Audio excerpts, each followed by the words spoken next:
Hello people of Earth, it's your pal the Orbital Outcast, Rad Gnarly, coming your way with another low-key broadcast. Today is Thursday, and you know what that means. We're heading down to the ring for a GWA Supercard and to fight our way to the top of New Japan in Fire Pro Wrestling World. But first, I'd like to say hello to everyone in chat or checking us out on VOD. No matter where or when you happen to be in this great big old world of ours, happy to have you with us. I hope the day finds you well. Alright. Now, since we missed last week, this is actually the card that we've had drawn up here. It's actually been sitting here for almost 2 weeks now.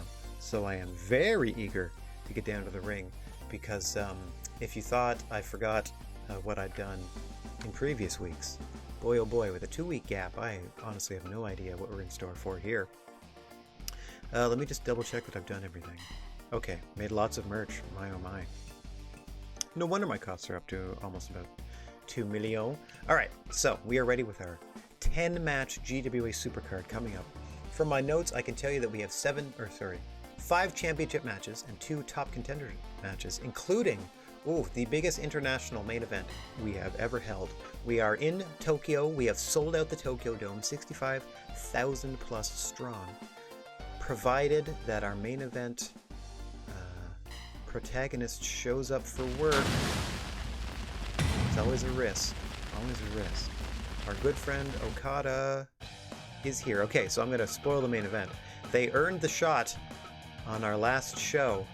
Kazuchika Okada, in their native Japan, still representing New Japan Pro Wrestling, will be challenging our GWA Heavyweight Champion Xavier Woods for that title here in the Tokyo Dome in the main event. But that is still a long ways off. We got 9 matches before we get to that sucker.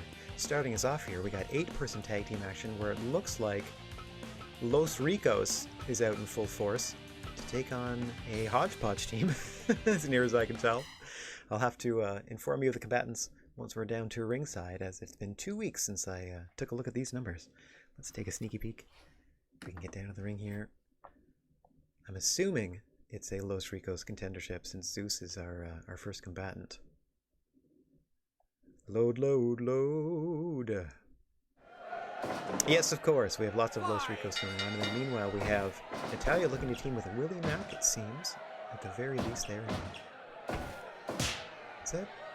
Oh, Ethan Page, Josh Alexander, Willie Mack, and Natalia in the red corner. Oh my goodness me, Zeus has been busted open early here.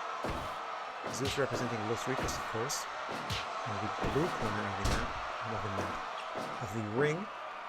On the left-hand side of your screen there, you can see him tagging into AJ Styles. Meanwhile, on the apron, there is Shane Taylor to the right of the turnbuckle. And Roosh closest to you. Missing that twisting senton is AJ Styles as Natalia quickly tagging out to see our first look at the walking weapon, Josh Alexander, in this contest. As we said, Los Ricos in the blue corner. Not the most longest running faction in our promotion, but one of the factions in our promotion, the half dozen or so we have, taking on sort of a random tandem, I would suspect. Group of leftovers, let's say. As now Shane Taylor tags in to match power for power with the walking weapon. Quickly tags out to Willie Mack, a savvy veteran of the West Coast independent scene, IRL. Now featured in Impact Wrestling. Happy to have him on the GWA roster, of course. These two big men go back and forth. Willie Mack getting the better of that into a pin. Getting a stunned Shane Taylor, getting a no count from senior official Mr. Bigfoot once again. The creature on feature calling out the action. Nice jumping release suplex there, getting the extra height and distance. Displaying some power there. Especially with that slam is Willie Mack. 1 count on Shane Taylor. Looking to group. Hangs out to Roosh, the Los Ricos tangent. And we're seeing former GWA Heavyweight Champion of the World, Roosh in action there. No count. Willie Mack quick into these pin cover attempts. Maybe he knows something we don't know. Or maybe he's just trying to get done early. And you see Zeus not even bothering to tend to the wound on his forehead, just letting the blood sit. Coagulate. Stop, coagulate, and listen. Here comes Ethan Page in now against Roosh. And this our opening contest of another 10-match GWA Supercard here in a sold-out Tokyo Dome. We couldn't be happier to have you with us. Oh, the spinning Dwayne from Ethan Page. That's his big finish, and he hits it on Roosh. Rolls him into the cover. 1, 2. Almost gets the job done. You see AJ Styles just in the nick of time, breaking up that pin for his Los Ricos teammate. No one on Ethan Page's side coming to his aid. Not even his longtime partner in the North, Josh Alexander. Very interesting. Very interesting. Early development here in this one.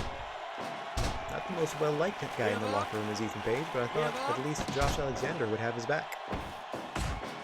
Nice elbow strike combination by AJ Styles. He seems smartly trying to keep himself between Ethan Page and his own corner. Oh, there! The moment I say that, of course, Ethan Page creates the time and the space, gets that distance, scurries across the ring. And now Willie Mack faces AJ Styles. As we are approaching 10 minutes into this one, Willie Mack up top. Nice frog splash there, but too close to the ropes. Roosh has something to say about it. And he provides the distraction for AJ to get Zeus back into this one. Still bleeding from the forehead is Zeus.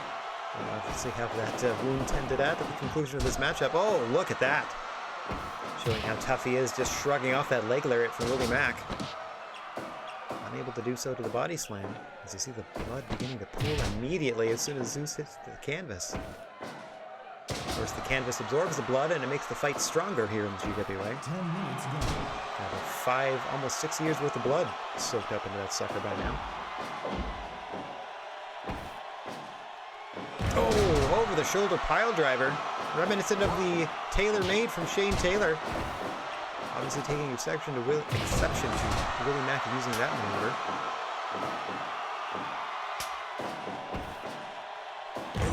Elbow bomb there to Willie Mack from Shane Taylor on the way out of the ring.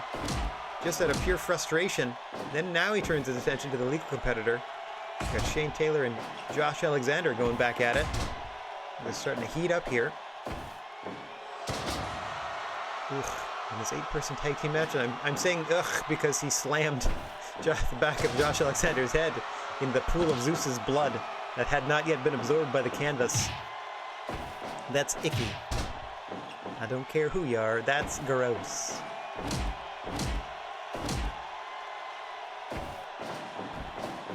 Oof, Alexander going for a clothesline there, but Shane Taylor just bowls him over. You see Alexander trying to make his way to his corner to tag out. Shane Taylor trying to stop him. Nothing doing though. Out goes the walking weapon. In comes Natalya Neidhart. Oh! Shane Taylor seems to think she'd be better matched up with AJ Styles, so in he comes. Shane Taylor, of course, pushing out a little bit more punishment to his opponents before they're able to leave the ring. As we see AJ setting up for that phenomenal forearm. Oh, but Natalya able to get out of the way. Not nearly worn down enough. Off the rope she sends AJ. Big clothesline sends him down. Move to the midsection. Another big clothesline to AJ. Going for the sharpshooter there, but AJ kicks her off. Gets Shane Taylor back involved. Natalya momentarily confused, but unable to get off that butterfly suplex. Shane Taylor counters. Snap suplex there from Natty. Sends Shane Taylor into the ropes. So far, a back-and-forth matchup. The Los Ricos faction hasn't really established themselves as the dominant force, and this hodgepodge team has fared rather well against them. But neither squad has really fully taken momentum, as we see another quick tag here. Natalya out to Ethan Page, trying to keep fresh competitors on either side of this matchup. Excellent strategy by both squads here. Oh, immediately into a spinning Dwayne into the cover. 1, 2. Yeah, it's a 2 count before Roosh is there to bust it up. That could have done it. You saw Ethan Page's teammates that time coming to aid him. Had to have assumed that might have been it, had there not been interference. Big spinning Dwayne there from Ethan Page. As Shane Taylor continuously rocking and rolling here. Off the ropes he comes. Big back body drop. Page trying to pour it on. Shane fights his way free though. Back in comes AJ. You see Shane Taylor suffering the effects there. Slowly walking across the ring. Likes to send his opponents off with a bit of a how do you do? A Baldo bomb there to Ethan Page, but he shrugs it off. Oh man! Knife edge chop across the eyes of Ethan Page. Ends that strike battle for AJ Styles, who then suplexes Page outside the ring, but in the wrong corner, as now AJ has to deal with all of Ethan Page's friends. Hey, what's going on, Juice? Thanks for the woo, buddy. Nice to see you. Hope you're having a good one. We are almost 20 minutes deep into our opening contest here. 8-person tag team action. Josh Alexander in legally now. Oh, double underhook pile driver. Wasn't satisfied, didn't want to go for the cover. Wanted to punish AJ Styles a little bit more. That's not even his finish, folks. That's just one of his moves. Looking for that spinning tombstone. Meanwhile, AJ logging on the calf crusher. Broken up by Josh Alexander's partner in the north, Ethan Page, who gets a demolition style beat down, a little axe smash and crush for you. Tags out to Willie Mack.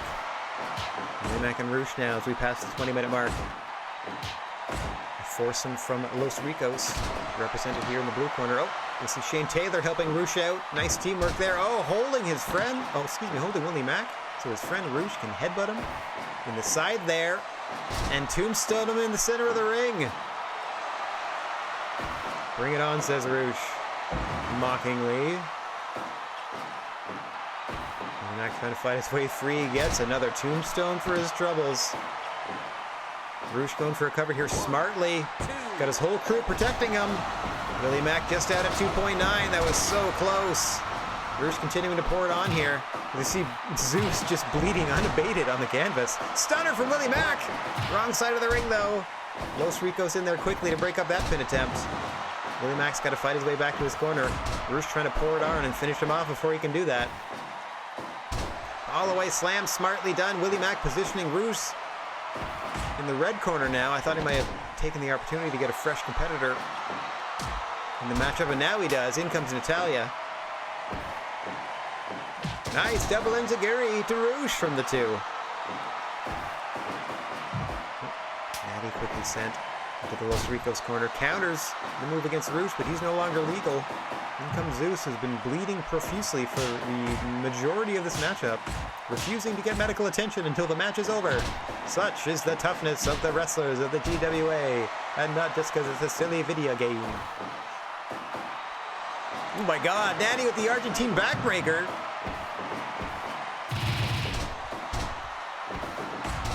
Impressive power from the Calgary native. Nice back drop suplex there. Oh, don't know what she was going for off the ropes.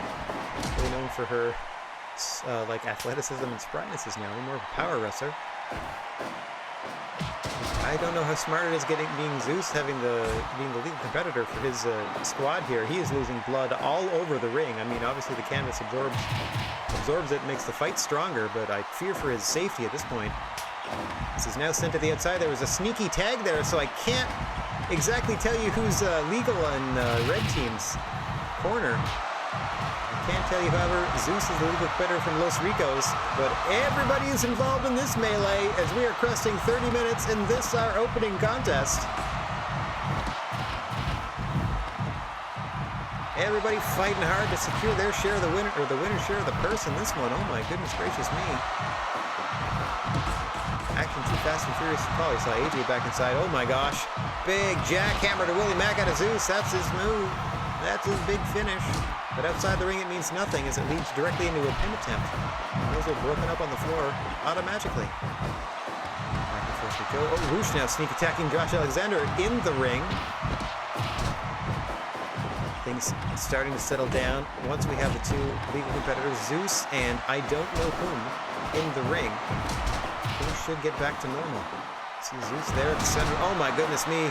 Taylor made. Oh, more tags. Hang on. I think it's Roosh and Willie Mack now? I think that's right. Yes. Okay, Roosh and Willie Mack. Oh, nice headbutt off the top. Drops the elbow. He can cover him in his... Nope. Doesn't get the pin attempt, though. Stunner from Willie Mack. Into the cover, but wrong part of town. Big choke slam from Zeus to Willie. This thing could end at any moment. Sort of next big move in a safe place to pin your opponent. Could do it for your squad. Oh, nice! Chop the Thunderbomb, center of the ring, but again... If you're back to your opponents like that, you're just setting yourself up for failure.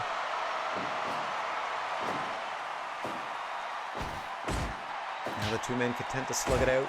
Roosh trying to fight his way back toward his corner. Willie likewise doing the same, trying to get fresh teammate in there. Roosh hoping he can take advantage, and does. Gets Zeus in there, but Willie fights them off long enough to tag Josh Alexander fresh into the match. Again, I don't know how wise it is of the Los Ricos squad to continually put Zeus in this danger. Bleeding profusely for over half an hour now. Gorilla busted up pretty early in this one. Boom! Zeus winning that strike battle with a huge clothesline. Josh setting him up in the Los Ricos corner, strangely. Nice flipping slam there by Zeus. Can't capitalize right away with all that blood loss, though. Looking for something huge here. And hopefully put Josh Alexander down and out for the Los Ricos squad. Oh dear! Double underhook pile driver to Zeus! Oh, that's not going to help. That's not going to help. Quickly taking out to Shane Taylor with Zeus after that. But they have managed to isolate Josh Alexander for a few minutes here. Trying to take advantage while they have it. Oh my gosh! I say that and the walking weapon just bodily throws Shane Taylor around like it's nothing. Luckily Roosh is there to save the strategy for their team to this point. What's Shane Taylor doing? Big splash to the back of Josh. Rolls him into the cover. This could do it. No, out of 2.9. Josh Alexander somehow, someway just rolled the shoulder at the last possible second. I thought he'd been crushed under Shane Taylor. And now he fights his way back to his corner and tags Natty in. Italian Shane Taylor. Mano y Wumano.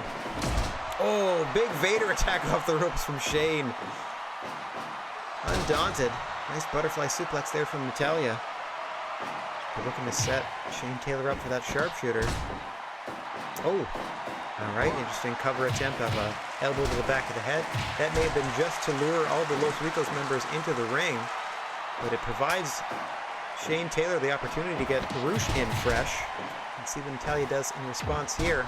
These two junior competitors now going at it. Big headbutt there. Roosh thought he'd done the damage, but wrong part of town. Oh dear. Big tombstone coming up to Natalya.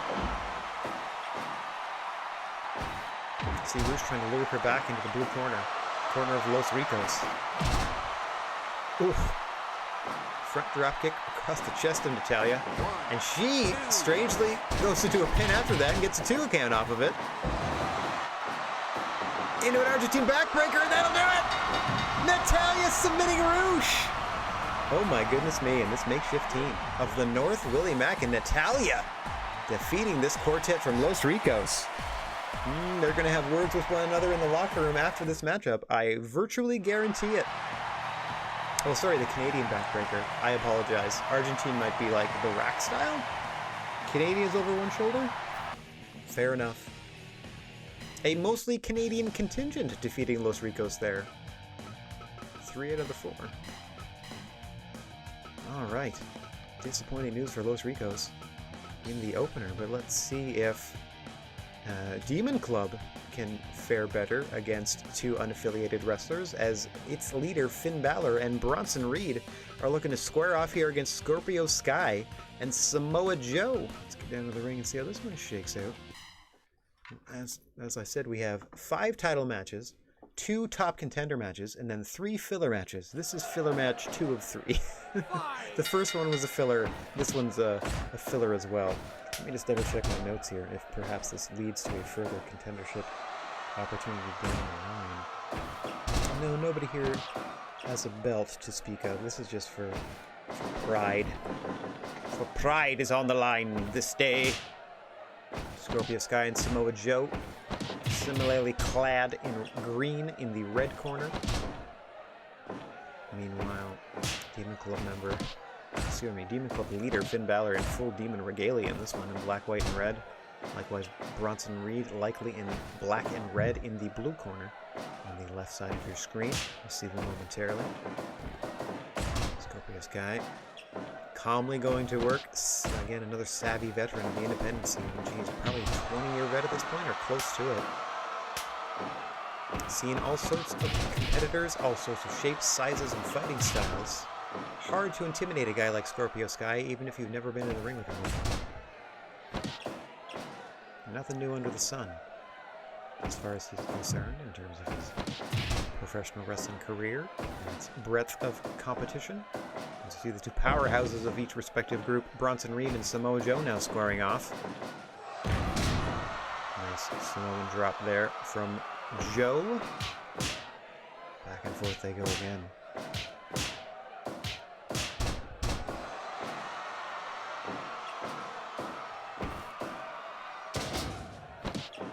Bronson Rheem, I thought, might have been trying to slam Joe out of the ring, but no, pulling him back into the center. Content to keep the fight legal. And brutal. Like those punches to the face from Joe. Bronson Rheem might be thinking better about not dragging this to the outside where anything goes. Ooh, nice hip toss there. Full extension on the rotation there every time Bronson Rheem does it. A thing beauty. As we pass the 5-minute mark, and Scorpio Sky tag back in on the Scorpio and Joe side. Scorpio Joe. Oof. Big double clothesline there from the Demon Club as Finn Balor is tagged back in. It seems that they're trying to match off the two more diminutive competitors versus the larger two, at least in the early going in this matchup. Pretty evenly matched, as you see there, where you erupt into another slugfest that Finn Balor barely wins. Both men up at the same time off that dropkick. Finn Balor plants him with another enziguri, and off the ropes he comes. Sling blade from Finn. Scorpio Sky managed to shake it off. Oh, man. A snap brainbuster. Joe's there to break that up. That could have done it early. Surprise Scorpio Sky there on his way back to his corner.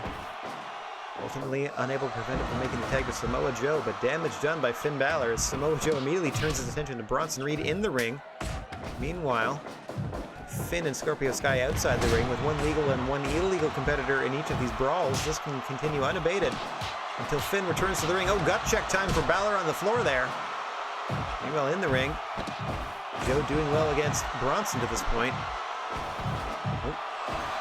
Oh, 1916 there I saw it. A Scorpio Sky on the floor. Meanwhile in the ring, things have turned around in a big Vader splash to Joe from Bronson Reed. Smartly, Finn Balor trying to capitalize on the damage to the chest and back there by applying a Boston Crab, but Joe able to fight his way free. But lured into the Demon Club corner. Big frog splash from Bronson! Almost puts Joe down. I was going to say, great strategy dragging them into the Demon Club corner. Bronson Reed taking advantage of that huge splash. Almost got the job done. Now the work continues on Samoa Joe. Demon Club can sense victory here if they can continue to pour it on, as we just passed 10 minutes now. In this tag team contest, Joe smartly making the tag though. The Scorpio Sky. Now you might see the singles matchups in this tag team competition start to switch up now that Joe has been worn down a bit. Perhaps matching Scorpio Sky and Bronson Reed is the way to go. Perhaps matching Finn Balor and Samoa Joe is the way to approach things. Huge gut check there to Bronson. Finn just able to break that up. That could have done it. Scorpio Sky again attempting to win the big man. No, TKO that time. More signature offense out of Scorpio Sky. Bronson Reed trying to slow things down and seizes his opportunity to get Finn Balor back involved. Ooh. A vicious double clothesline. Sky. Kick to the ding-ding in response. Into a vicious seated dragon sleeper. That after a kick to the ding-ding will ruin your day.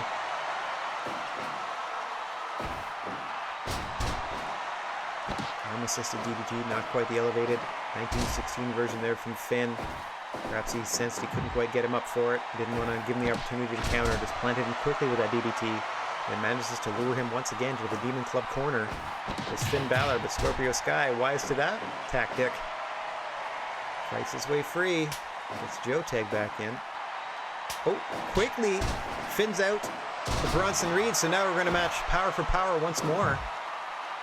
Joe perhaps sufficiently recovered from the earlier onslaught. Oh, countered! I thought we were going to see a superplex, but he countered into a power slam off the top from Joe. Finn able to break that at one, or that would have done it. Oh, brainbuster to Joe from Bronson Reed. Into the cover. Sky's got to tag up. Oh, Joe just out. Muscle Buster. Oh, haven't seen that out of Joe in a while. Huge Muscle Buster to Bronson. But again, wrong side of the ring. Finn Balor, oh, able to counter it. Double stomp into a crossface. 1960, no, elevated DDT, excuse me. Just an elevated DDT there. Not quite the 1916 to Scorpio Sky, but you can see Finn building up to it. Each DDT getting higher than the last.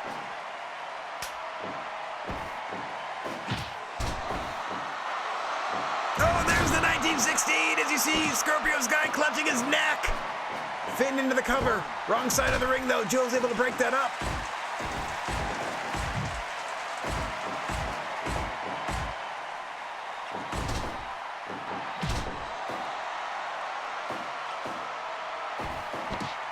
Oh. Finn Balor escapes what could have been another TKO attempt. Punch to the ding-ding from Scorpio Sky. That's twice now. He's gotten below the belt. Whatever it takes. Whatever it takes.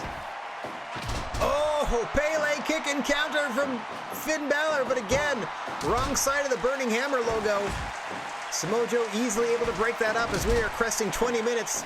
Balor there just throwing Scorpio Sky into Bronson Reed as a way of offense.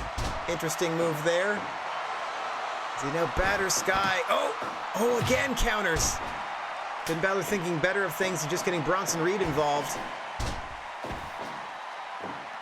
Boom, implant DDT from Scorpio Sky.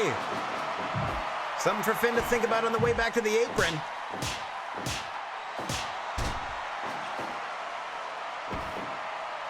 Oh, and one for Bronson Reed as well. As we're headed toward 20 minutes here. Samoa Joe running interference. No read out at 2.9. Scorpio Sky looking for the 3-point, yeah. Had to settle for the 2.9. Back into another cover here. Oh, Finn Balor able to kick that free. Oh, what an Uranagi. He eats for his troubles. Drop down by Scorpio Sky. Oh, poor timing there. We got a double down. Both men down and out. Both men up at the same time. Both men tagging out. Finn and Joe, your legal combatants now. Oh, Bronson Reed. Huge sit-down powerbomb to Joe. 1916. Into the cover goes Finn, but too close to the Scorpio Sky Samoa Joe corner. And this match continues. Goodness gracious me. Oh, the snap brainbuster, Tenryu style. But again, Scorpio Sky able to break it up. Not too shabby for a makeshift team out of Samoa Joe and Scorpio Sky. The Demon Club tandem of Bronson Reed and its leader Finn Balor. Gotta be frustrated at this point. I can't imagine they expected this to go much longer than 20 minutes, but here we are. Another Pele kick and counter there from Balor, trying to get his senses about him. Smartly tags Bronson Reed back into action. And we got Bronson Reed and Samoa Joe, but I don't think Samoa Joe quite realizes it yet. Now he does. Snap suplex to Reed, but again, wrong part of town. Joe realizes that. And rather than lure Bronson Reed to his corner, elects instead to tag out to the fresher Scorpio Sky. And it's gut check time for Bronson Reed. Into the cover. Joe running interference. He got him. He got him. Scorpio Sky snapped off that gut check, winding Bronson Reed just enough to get the 3. As you see Samoa Joe running interference. That's 2 for 2 now, where established factions have been involved in tag team matches against hodgepodge, makeshift tag teams, and have come out on the losing end. Can't say I argue with this one, though, as the fans loved it, and so did I. Almost a perfect matchup. Almost a perfect matchup there. Also, I see you in the chat posting emotes and such. I can't quite understand how to pronounce your tag, though. Is it like Flemmel? Like in Leet speak, a 3 is like an E and a 4 is like an A, right? So is it like Flemmel? Anyway, hello. Hope you're having a lovely day. All right. Oh, this is our first championship matchup of the day as the GCW, the Game Changer Wrestling Heavyweight Champion, Doc Gallows, Game Changer no longer existing in our wrestling universe, but the spirit of its championship lives on here in the GWA as its champion, Doc Gallows, has been slowly working their way through each and every member of the industry. Now, Doc Gallows himself, a charter member of the Demon Club, can't be too happy watching his leader and fellow stablemate Bronson Reed lose in the previous matchup. They've had a lot of success going through the industry members, though, so let's see if they can almost... I think this will be 4 out of 5 if they manage to beat them here. Resave just in case. And get down to the ring to see Doc Gallows in defense of the GCW title. This is actually the first match I actually need to take a note for, so I can grab my little digital notepad as well.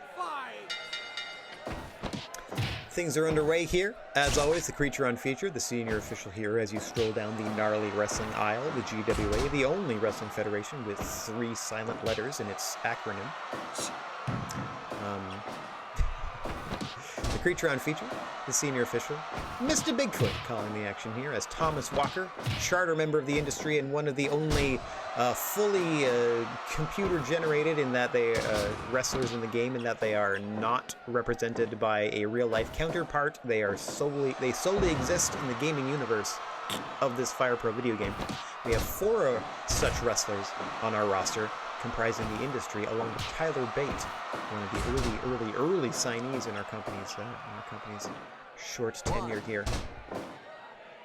They claim that all of the real wrestlers have usurped their power, and so they stabled up to try to consolidate their efforts to mixed success as the years have gone on. Mostly Jack Howard, their leader, has been the one showing the most promise in that championship prowess.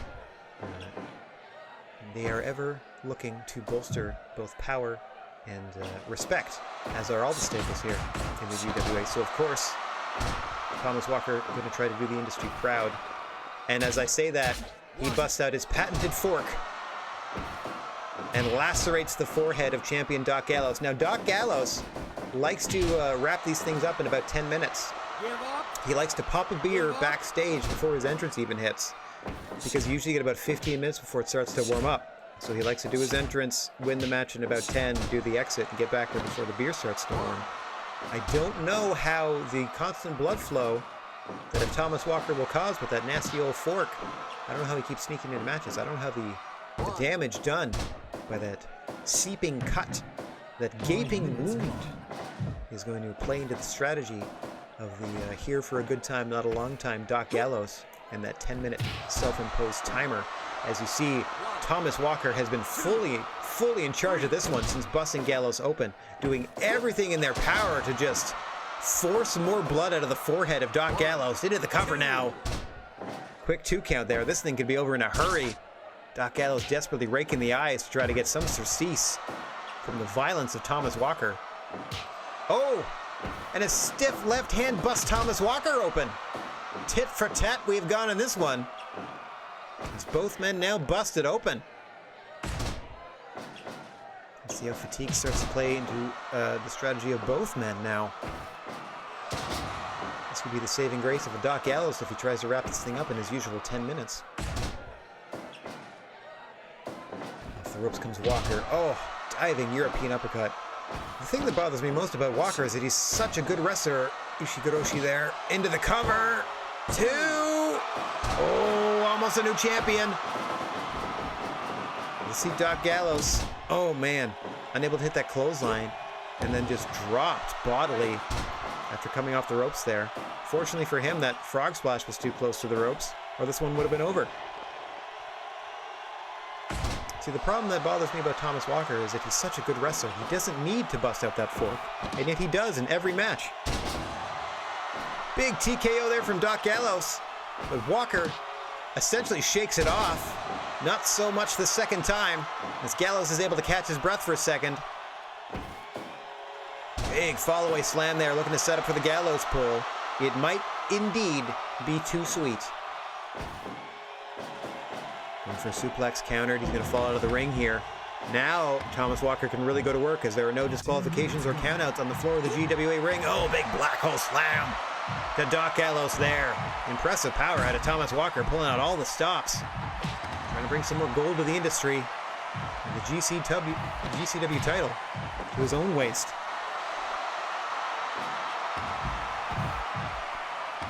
Gallows now tagging up needlessly. Able to avoid that pay dirt attempt. And the rake of the eyes, just sort of smearing the makeup across the face of Doc Gallows. He's kind of used to that. Oof. But Thomas Walker, again, beautifully athletic offense. Don't know why he has to resort to such nasty tactics. Is that fork? Big back body drop as we are in overtime as far as Doc Gallows is concerned. 12 minutes plus here. Look for him to bust out the Gallows pole at a moment's notice to try to end this thing quickly. Off the ropes he's sent. Oh, spike with the Frankensteiner by Thomas Walker. You can see Doc Gallows sucking wind now. Taking his time to catch his breath after that big boot. Off the ropes he sends him again. Oh, a big diving shoulder tackle. Both men down and bleeding heavily. Dragon screw leg whip buys Thomas Walker a little bit of time. 450 splash, too close to the ropes. Into the corner he sends Gallows now. Pushes him on the second. Oh, Gallows counters it! What on earth was that? It's like he double chokeslammed him down to the mat and follows it up with the Gallows pole. 1, 2, 3! Doc Gallows retains in what to him is a marathon. 14-14. And another member of the industry goes down to the GCW champion, Doc Gallows. This actually only leaves Jack Howard that Gallows has yet to face. What an effort, though, from Thomas Walker. As always, of course, both men will be tended to. The health of our performance is paramount here in the GWA, and of course, both of those fresh wounds will be dealt with all in due time. As we have our first... here we go.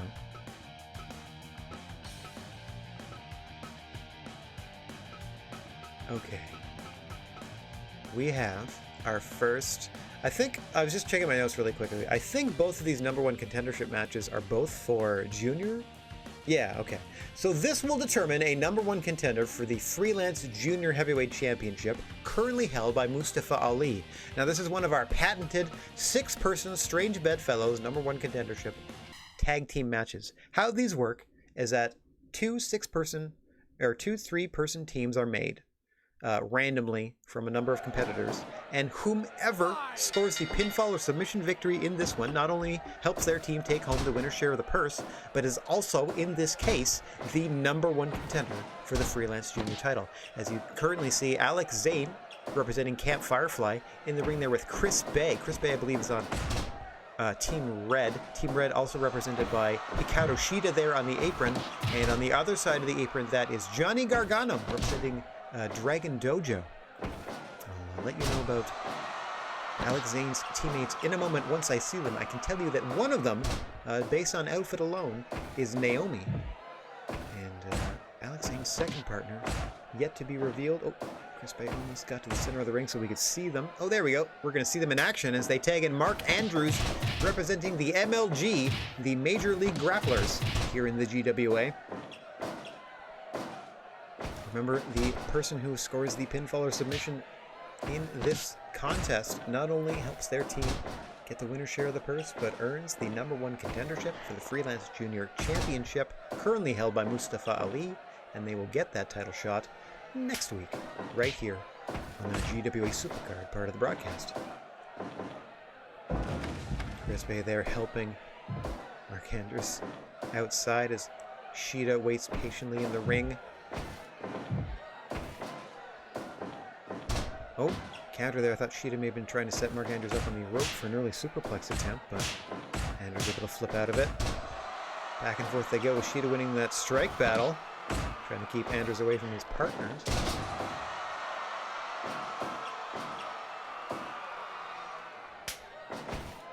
Only temporarily successful, though, as Naomi is tagged in. And now we have Naomi and Hikaru Shida going one-on-one. Test of strength quickly won by Naomi there. 5 minutes gone. As you heard the announcer say, 5 minutes have just passed in this one. Must be a winner. There are no, well, there are disqualifications. You can technically win by DQ. As there are no countouts. The winner of this one, the number one contender for the Freelance Junior Championship, and a shot at that title, and Mustafa Ali. Let me double check here. What will be the first show in March? And alive, it's March already. Oh, Gargano escape attempt here. Quickly locked on here, but too close to the center of the ring, and then straight back to it. Relentless is Johnny Gargano there. Knows a good thing when he sees it. And once he knows he can lock that Gargano escape on you, he is pretty tenacious about getting back to it until it secures him the victory. Oh my goodness me! Harlem Hangover from Alex Zane! I haven't seen that in a dog's age. Luckily for Johnny Gargano, his teammates know the importance of giving themselves the opportunity to win not only the match, but be in the ring and score the pinfall and earn that #1 contendership. They get in there and save their partner, and the match continues. The match within the match. This is a 6-person tag team matchup. Nice! Go to sleep there from Shida! Into a running knee strike! Into the cover! Only a 1 count though, as I see Manders and Naomi in there to break things up.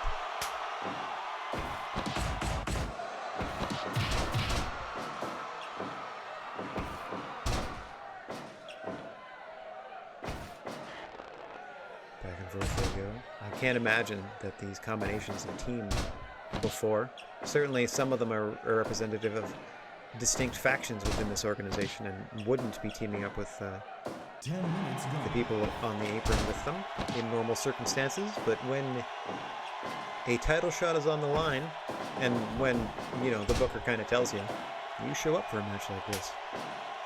They've now passed 10 minutes. Shida tagging out there to Chris Bay, fresh into the matchup. Extra tasty, Chris Bay. I will forever call them, despite their actual nickname being the Ultimate Finesser. Having their way with Mark Andrews here of Major League Grapplers, the newest and probably final faction forming here in the GWA, as we have a 7-year switch coming up at the end of year 7 of our timeline. We are going to reboot the GWA universe because it was way too easy to become the best promotion in the world in the time in which we did it. So we're going to go reboot the universe after year 7. We're going to update everyone's all the real world rosters. I'm going to give all the promotions half of their real world rosters and leave the other half of the talent as part of the free agent pool and whatnot to build my own promotion out of. I'm going to do that, by the way, by just alphabetizing everybody and then just literally picking every other person, unless it turns out that I break up a whole bunch of tag teams, and then I'll kind of just try to figure out, okay, I'll switch this and that just to keep some teams together, sort of thing. So that's our long-term goal, but we are currently enjoying. This is going to our, I think, third or probably at the end of this will be our 4th year as like the #1 promotion quality-wise on the planet, but somehow we are like the least popular promotion on the planet, despite selling out arenas everywhere, despite all that. Like, nobody's watching the TV, but people are showing up for the live events, which I guess is kind of how you want your business to work, at least when people could go outside and do things, or gather in large groups. So strangely built this one backwards, but we're still somehow the best in the world at what we do, and what we do is wrestle. And we're seeing Alex Zane and Hikaru Shida do that just now as he hits a second Harlem Hangover of the matchup. Beautifully done by Zane into the cover. Teammates running interference. Almost puts Shida down and out. Responds with a sliding knee strike to Naomi. And then tags out to Johnny Gargano. Gargano and Zane now. Oh my, taco driver immediately from Zane. But that's broken up by Shida. Quick to jump back into the ring there. Oh! Johnny Gargano criticals Alex Zane in the Gargano escape. You can see him rolling around, clutching his neck and back.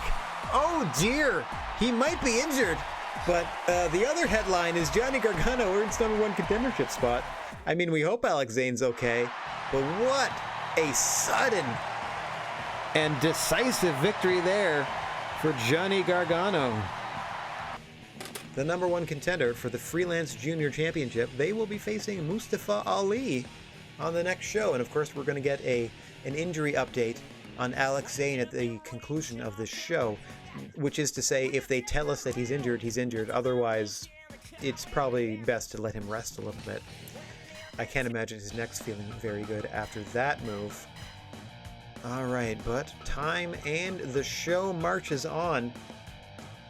as an old rivalry is rekindled, we haven't seen Jack Howard against Penta El Zero M in one-on-one competition since the very early days of this promotion. Penta being one of our early hires, and Jack Howard being here from the jump.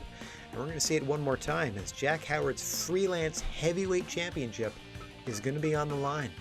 Penta El Zero M winning one of those patented Strange Bedfellows 6-person #1 contender tag team matchups just last week, 2 weeks ago, as we missed last week's broadcast. 2 weeks ago now, in order to earn this shot. In terms of Wrestling Universe timeline, that was a month ago, so they have had a month to prepare to reignite their hatred for Jack Howard. Both of these wrestlers, the most pervasive purveyors of the package pile driver in this promotion. Jack Howard using his more as a finisher than Penta. I would say Penta tends to rely on the Penta driver to finish his opponents, but both of them rather proficient in the use of the package pile driver, so expected to see it out of both of these men before this thing is all said and done. As always, the ref on record, Senor Sasquatch. Let's see him prancing around the ring there, trying to avoid the competitors. Spry on their feet for a big man is Mr. Bigfoot.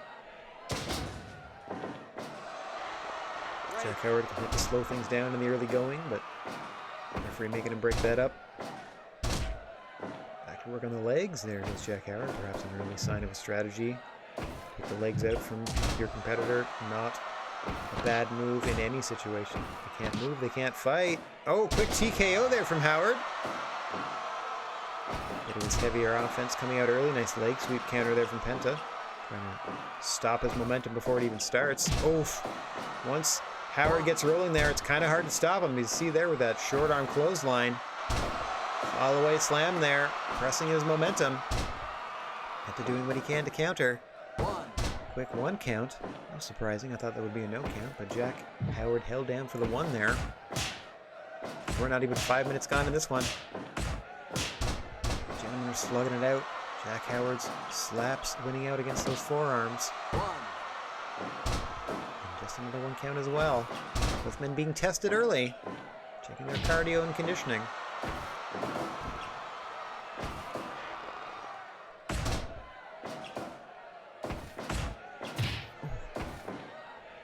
As we said, both of these men are going to be setting up for that package pile driver. The sooner the better as far as both of them are concerned. In terms of their usage in the matches, we will see who is the last man standing. I mean, not with like last man standing rules. That's an entirely different rule set. Unfortunately, we can't just do one of those. We would have to do an entire card of last man standing matches. It's like a weird kickboxing rule set style. Anyway. But what I mean is, whom of these two shall survive the onslaught of the other? As you see a big old brainbuster there from Jack Howard starting to hit the heavy-duty offense. Meanwhile, Penta El Zero M is still struggling with some basic strikes and counters. Howard's starting to get ahead on points here. We're approaching 7 minutes. Nice spinning power slam into the cover. Keeping Penta's legs away from the rope smartly is the Hollywood hunk, Jack Howard. Oh! Missing in the corner there. Penta looking to take advantage. Nice suplex. Sending Howard to the center of the ring, but Howard able to get up first. Telling Penta to bring it on, or perhaps signaling for some stronger competition is the Hollywood hunk. Never a shortage for confidence is Jack Howard. Your reigning freelance heavyweight champion. Gut check time for the champion there. Thanks to Penta El Zero M, though. He might be starting to get a little ball rolling in his own right. As Howard appeals to the crowd. This might be it. Oh, nice super kick there. Into the cover quickly from Penta. 2! Oh, thought he'd knock Howard out, but not quite. Howard up and back on the offensive. Penta actually dazed getting up on that. Oh no! Leaving him open for a package pile driver, but Penta immediately pops up! No sells the package pile driver. Boom! Jack Howard responds with a diving elbow drop to the stomach. Back into that beautiful butterfly with a bridge, but too close to the ropes. And a gorilla press slam from Penta. Throws Jack over the ropes and then dives on him.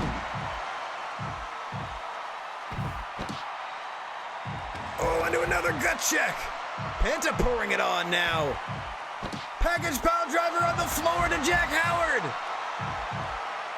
Got to get him back in the ring if he has a shot at winning the belt. There are no countouts or DQs on the floor, and Jack Howard knows that. You see him being like, what are you going to do? Sometimes you pile drive, sometimes you get pile driven. Oh, crack in the back of Jack Howard as Penta.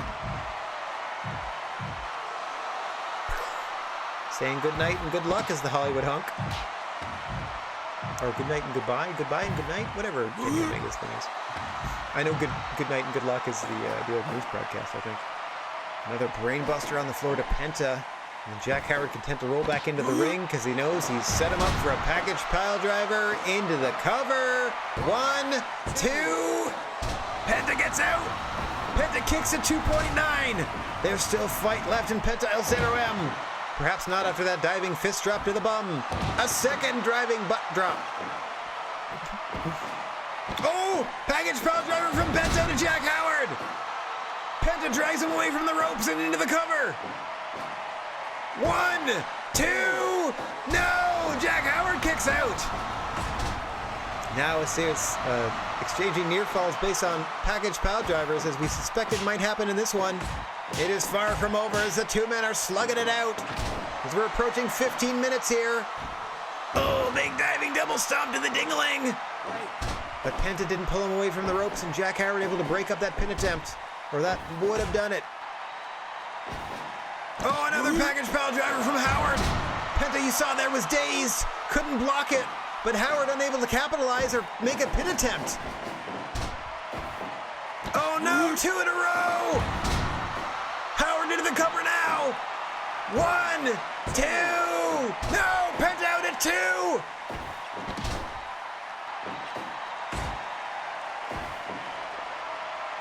What fight from the challenger.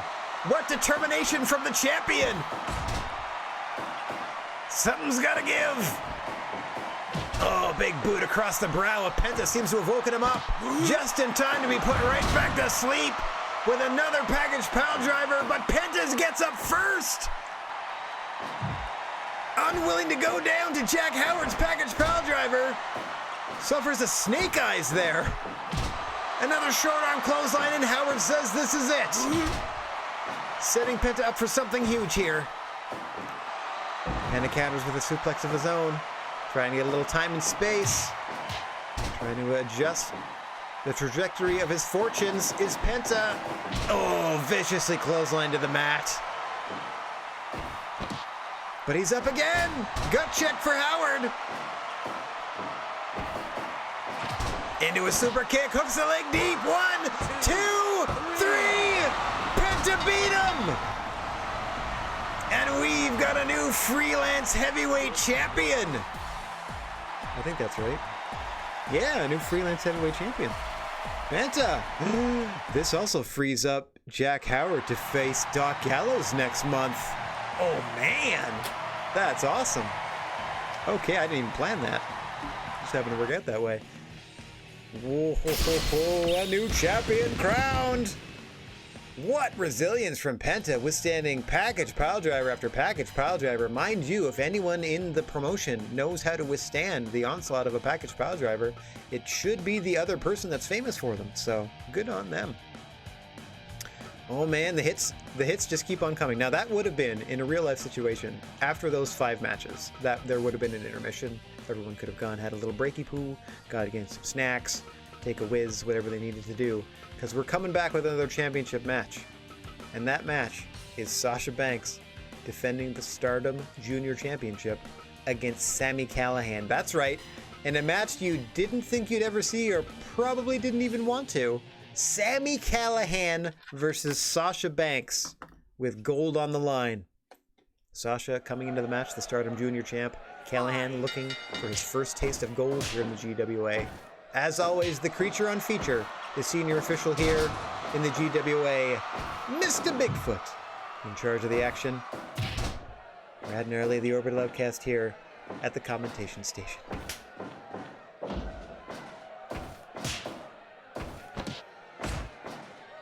Sammy Callahan, known more as a brawler and weaponsmith than for their technical prowess. Sasha Banks, more on the technically skilled side of things, definitely likes to employ that submission. The bank statement. Sammy Callahan uses a pile driver variation, if I'm not mistaken, so everyone in the GWA hates necks, because we have a lot of pile drivers and tombstones as finishers. Take that, neck.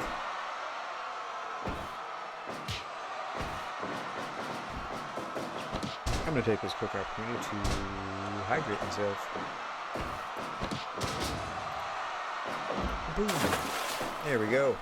Getting a little hydration for myself.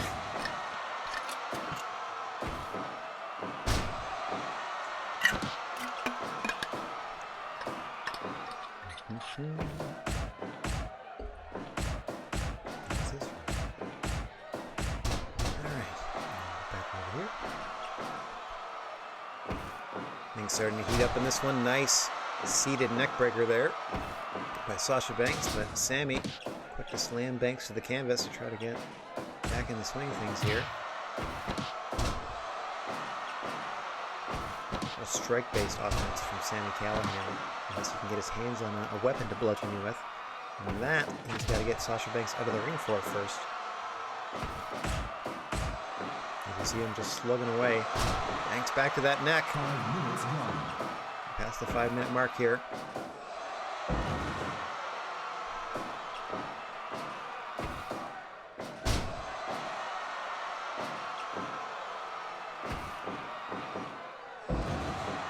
Nice leg-assisted backdrop suplex there. Sasha Banks continuing to pour it on. Back to the neck she goes. That's got to weigh on Sammy Callahan. Oh, there's that pile driver we were talking about. Immediately into the cover. 2 count, says Mr. Bigfoot. And we fight on. And we all fight on, okay. Another vicious pile driver to Sasha Banks. Not electing to go for the cover this time is Sammy, who hits the breakdown. Haven't seen that since 2001, but all right. That sleeper dropper, the breakdown.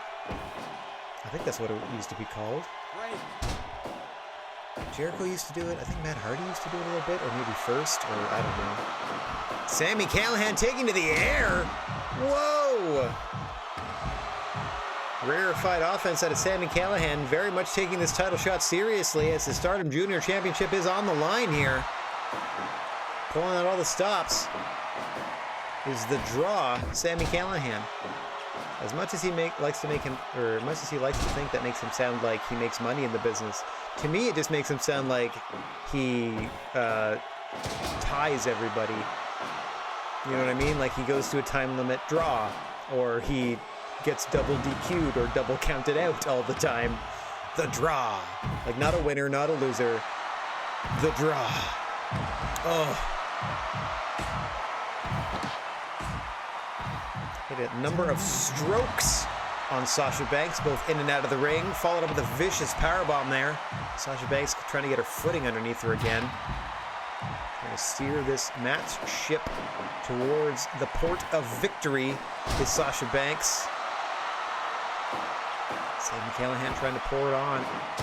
Continually wear down the champ until he can get an opportunity to pin her. 1, 2, 3. Banks, of course, looking for that bank statement. Any way she can lock it on. She has a straight on the ground variation as well as the one where she does the backcracker first. Into a cover here. Almost puts Callahan down. I don't know exactly what big move would have put him out, or he could have just winded himself with all the punishment he's dishing out to the much smaller Sasha Banks. Nice head scissor takeover there. Off the ropes comes Banks now. Tilt-a-whirl variation. Satellite head scissor. Around goes Sammy. Now once again, one blow for blow with Sasha wins with a nice spin kick. Up top she goes. Frog splash, but too close to the ropes. A tribute to her wrestling hero, the late great Eddie Guerrero, with that frog splash. Mind you, if you've seen how she hits it in real life, it's not really a tribute, as it might be a bit of an apology. Oh, immediately into the bank statement. You see that? The backcracker float over into the bank statement. Sammy Callahan forced to tap immediately, and Sasha Banks retains. Gutsy effort by the champion there. Wowzers in a 5-star classic. Let me just scratch off. Like, if I scratch off something, I'm scratching off the name of the title because I don't need to change who the champion is. So I'd scratch off the Stardom Junior Heavyweight Championship because it remains with Sasha Banks after getting Callahan to tap to the bank statement. Alright, that's how we would have come back from break. Okay, this is number one contendership, 6-person Strange Bedfellows tag team match number 2 of 2. Here we are looking to determine a number one contender for the best or the highest junior prize in the GWA, the GWA Junior Championship. A number one contender we crowned. Currently, the number one contender is Jonathan Gresham of Dragon Dojo. Now, interestingly enough, earlier this very night, his stablemate Johnny Gargano became the number one contender for the Freelance Junior Championship. So, Gresham, currently a junior champ, Gargano with the possibility to add more gold to that stable. One of these 6 participants in this next match looking to stop Jonathan Gresham's GWA Junior Heavyweight Championship reign. We will find out imminently just who that number one contender is, as we are going to describe to you whom is in this matchup. You see currently in the ring, Asuka, unaffiliated, wrestling Tyler Bate, representing the industry, starting off with a buzzsaw kick. You can see in the corner of Tyler Bate there is Naomichi Murafuji, unaffiliated, and Rey Mysterio of Los Ricos in the red corner. Asuka's blue corner partners are as follows. Oh mio mayo, it's girls versus boys. I didn't even know I did that. As Asuka's partners representing Camp Firefly is Solo Darling in the purple, and Demon Club member Tony Storm teaming up with Asuka here to face Rey Mysterio, Tyler Bate, and Naomichi Murafuji. I assure you, this 6-person tag team matchup could main event any show anywhere in the world, and people would, all right, I'll watch that. But unintentionally, a battle of the sexes here. But a 50-50 shot for a female or a male to get the title shot at one Jonathan Gresham. I didn't know I booked that way. As you now see Tony Storm of Demon Club in there with the leader of Los Ricos, the Rich. Rey Mysterio quickly tagging out to long-running veteran of Puroresu, Naomichi Murafuji. Near legendary status in Japan. Not quite god tier, but up there. Certainly in terms of who they've worked with and where they've worked. Pretty much everywhere. In Japan, that is. Thrilled to bring them to an international audience here in the GWA. And thank you one and all for strolling down the gnarly wrestling aisle with us. Happy to have you. A reminder that not only are the teams battling for the winner's share of the purse, but the individual who scores the pinfall or submission victory in this one, or disqualification victory, if it comes to it, the individual who secures the victory, the individual, will be crowned the number one contender for the GWA Junior Heavyweight Championship and face Jonathan Gresham at our next show. This is our second of 2 number one contendership matches. As we mentioned earlier today, Johnny Gargano securing the number one contendership for the Freelance Junior Championship, and they will face Mustafa Ali next month, hoping to bring some more gold to the Dragon Dojo stable. We're going to determine a challenger for their stablemate, Jonathan Gresham, at the conclusion of this matchup. Currently in the ring, Rey Mysterio facing off against Solo Darling. Solo Darling, probably the most consistent member of Camp Firefly. Always gives her all in her performances, win or lose. Always shows heart and determination. Nicest things I can say about, but it's an otherwise gruesome stable. Headed, of course, by the Fiend, Bray Wyatt, who I don't think is even on the card today. I don't know. Might see them later. might not. That look unclear. Rey Mysterio now smartly getting Toni Storm back over into his corner. It's far easier to secure that pinfall or submission victory if you start that pinfall or submission attempt on your side of the ring, thereby forcing your opponents to go the long way in order to break anything up. It also allows you access to your partners at a moment's notice, as you see Toni Storm fixated on Rey Mysterio, unable to determine that Tyler Bate is now the legal person. Now she figures it out as she sends Tyler into her blue corner. Here tagging with Asuka and Solo Darling is Toni Storm, representing Demon Club, currently in the ring against Tyler Bate of the Industry, the only real-world wrestler in that stable. Sending Toni Storm to the outside now, and Asuka's quickly in to kick the midsection of Tyler Bate, trying to commit Grand Theft Oxygen and help her team secure the victory. Smartly now, she's a legal competitor. If Asuka can put Tyler Bate away, she's number one contender for the richest junior prize in the game, as far as the GWA is concerned. It's the pinnacle of the junior heavyweight mountain here. The GWA Junior Heavyweight Championship, currently held by Jonathan Gresham. A shot of that title is on the line here. Oh my! Strong zero from Toni Storm. And then a headbutt to the back of the head as Asuka holds Tyler Bate. Holds his arms down so he can't defend himself. Tyler, though, able to duck that high kick and get Naomichi Marufuji tagged in. Marufuji able to break up that arm bar. Really starting to do damage to Tyler Bate. Asuka quickly tagging out to Solo Darling as both squads freshen up their active members. Put me in, coach. I'm ready to go, says Solo. And look at her go to work on Naomichi Marufuji here. Interesting variation of the Rings of Saturn. Didn't quite hook the arms, though. Chop for chop they go. Marufuji getting the better of that. Oh, Solo dodging that one. Marufuji able to perfectly place a few other strikes. To drop Darling to the canvas. Nice dragon screw there as well. Backcracker to Solo Darling. Tries to prevent her from making the tag to Toni Storm, but she's able to sneak over there. Gets Storm into the matchup. Double powerbomb leads to a quick pin attempt. Count there as we approach 15 minutes. Not a bad strategy by Storm after that double powerbomb. But then loses sight of Marufuji and he's able to tag out to Rey Mysterio. Rey Mysterio and Toni Storm going tete-a-tete. Storm zero there from Toni. Broken up by Tyler Bate. We'll see the two of those fighters using very similar finishers. Tiger driver variations for both of them. And by variation, I mean it's just tiger drivers. Rey off the ropes with that head scissor, inadvertently sending Toni Storm into her own corner. Actually helped her. Oh! Rey bouncing off Toni there. He seems to be signaling for something.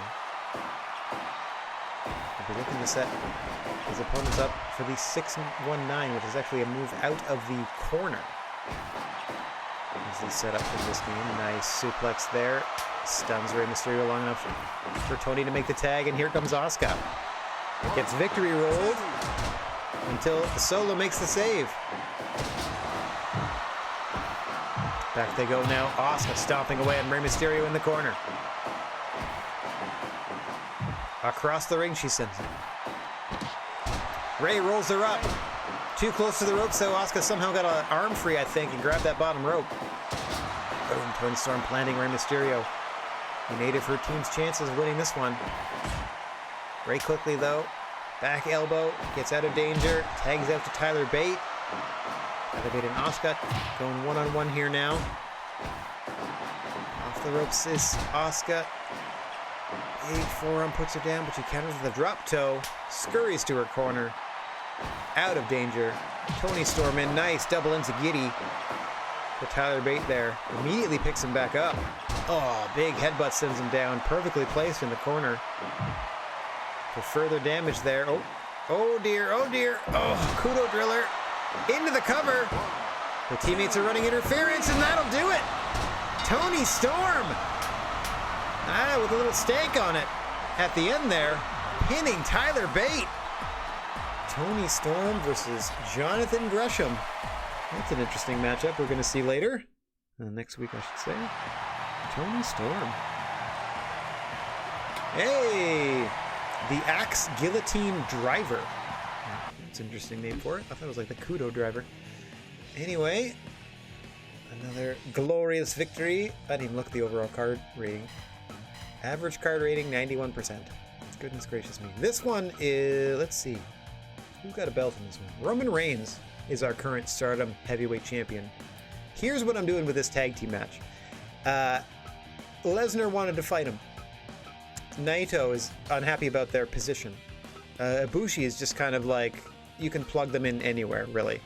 So, depending upon the finish of this match, like Naito agreed to team with Reigns. If they win, Naito gets a shot at Roman Reigns next month. If Reigns and Naito win, Naito gets a shot at Reigns next month. That was the condition upon Tetsuya Naito agreeing to tag with Roman Reigns. On the other side of the equation, if either Ibushi or Lesnar pin Reigns or Naito and win the match, whomever does so gets a shot at Reigns instead next month. So this one actually, a further number one contenders match I didn't even realize I had done in our 8th of 10 matches today. So let's get on down to the ring and see how this one shakes out. This is going to be a hard-hitting tag match, I suspect, as Roman Reigns and Tetsuya Naito facing off against Kota Ibushi, currently in the ring, and Brock Lesnar. As always, the creature on feature of the head official here in the GWA, Mr. Bigfoot, in charge of the action, as I call it. Reigns and Ibushi starting things off. Roman Reigns very much relies on the momentum of his opponent for a lot of his signature offense. He's got to throw you off the ropes to hit a Superman punch or to hit a spear. Here we go. Clothesline. As I said, a lot of his signature moves rely on the movement of his opponents. So look for him to send both Brock and Ibushi off the ropes. Golden Trigger! As fast as possible, as you see a golden trigger from Brock Lesnar and Kota Ibushi. Mind you, it was voiced by Kota and Kenny. And that is enough to send Roman Reigns quickly to the outside, as we now see Brock Lesnar and Tetsuya Naito squaring off. Both of these men, former Iwgp heavyweight champions of the world. That's a thing that's real in real life. Not so much in this particular game. Of course, Brock Lesnar, as we know, loves to drive his opponents on down to Suplex City. Just can't get enough of that tourist destination. Until the weather turns and he can finish you off with that Hurricane F5. Or that F5 Hurricane. Both men slugging out. Brock kind of had enough of Naito for the moment, tagging out to Ibushi. Very early stages of this one, as we said. Kind of a lot going on is that Naito agreed to tag with Roman on the condition that should they be victorious in this tag team matchup, that Naito gets to face Roman Reigns for his Stardom Championship at next month's show. Likewise, should Ibushi or Brock Lesnar be victorious for their squad, whomever gets the pin or submission will face Roman instead. Give up.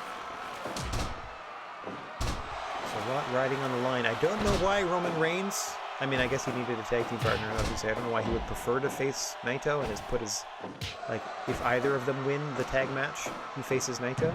And it's not that just that, like, Roman can pick his opponent of the team, but they agree to the contract. And oh my gosh, coming away knee strike from Ibushi. Brock Lesnar, as we've seen in many tag matches, just content to sit on the apron to watch his tag partner suffer or figure it out themselves. Unless he's involved in the match himself, he doesn't really give two craps about what's going on. It's just who he is, Brock Lesnar. Currently facing off against Tetsuya Naito once more. Interestingly, it seems that Brock's trying to keep himself away from Roman Reigns, or perhaps vice versa. At least so far as this match has gone on. Mind you, we're not even 10 minutes deep.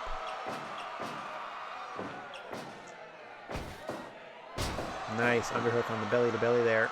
Added momentum from Brock Lesnar. Naito might have been headed toward his own corner but then thought better of it, instead opting to slam Brock Lesnar out of the ring. Just trying to disorient the Beast Incarnate there, and a stiff kick to the face. And a punch sends Naito to the mat quickly. Naito going to work through his feelings on that move. On the apron as he tags out to Roman Reigns, who hits a quick mountain bomb on Brock, catching him off guard. And capitalize on that as best he can. Oh! Forgot to the back of the head, doesn't drop him, but that snap suplex does, at least momentarily. See if the DDT can slow him down. Brock right back to it. Can't keep a big man down. F5 to Roman Reigns.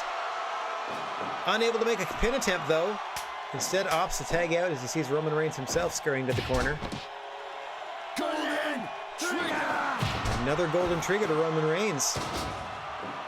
Surprisingly effective tag team offense from Kota Ibushi and Brock Lesnar to this point. Poison Rana to Tetsuya Naito from Kota Ibushi. F yo neck, says Kota.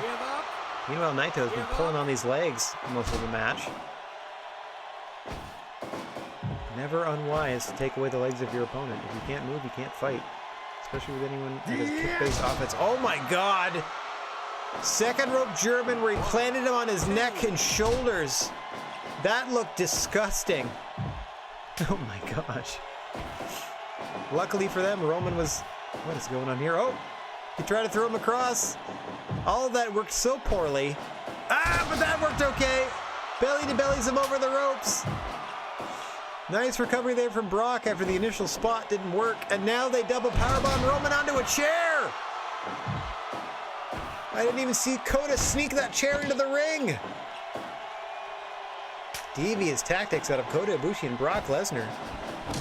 Was not expecting that. As we are now, Roman Reigns and Brock Lesnar mano-a-mano. Brock bellies him into the middle of the ring, clubs him back down.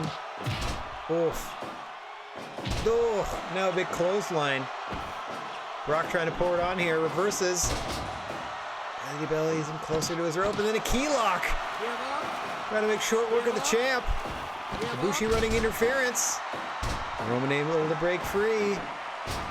Brock goes right back to work. All right. Until he decides not to. Until he decides not to. Is now...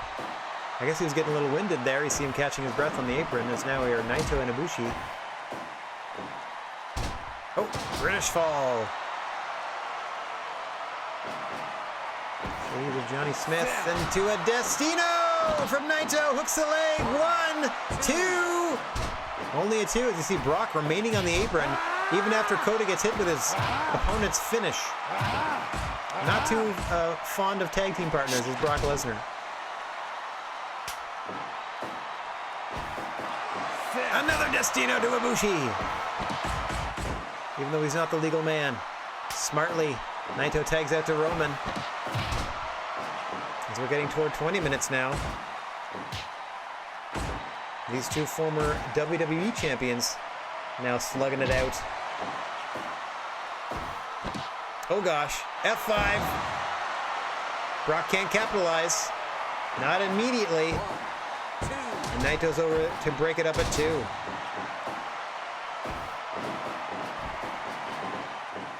Oh, big exploder suplex off the ropes from Brock. Back into that key lock.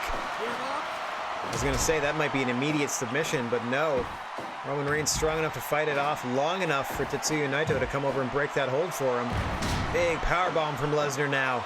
Looking to finish Roman. Oh, high angle backdrop suplex. Momentarily folding him in half. Roman dropping a big elbow. Off the ropes he comes. Superman punch to the back of the head of Brock Lesnar, who counters with another F5. Roman rolls through and tags out immediately. Survival instincts saving Roman Reigns there. Both men actually tagged up. We're back to Kota Ibushi and Tetsuya Naito. Another British fall. by Naito. Off the ropes he comes. Big drop kick to the face of Ibushi. Oh, I thought he was going Destino. He went German suplex, but too close to the ropes. Ibushi escapes to his corner and gets Brock back in. Brock and Naito now. Again, too close to the ropes with that German. Impressive power and technique out of Naito, but all for naught. Nice Sky Twister press, but too close again. Stardust press, excuse me. Back and forth they go. We passed 20 minutes now. Any major submission attempt should do the trick. Or the next major move into a pinfall should spell lights out. But on we fight. Roman Reigns tagged in. Naito able to escape to the corner. Oh gosh, another F5 to Roman. Brock up, drags him away from the ropes. Into the cover, Ibushi running interference. Got him.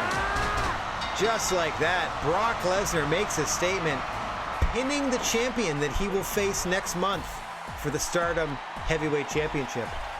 Brock Lesnar versus Roman Reigns. All right, let me... There's actually another one match. 8. Brock. Okay.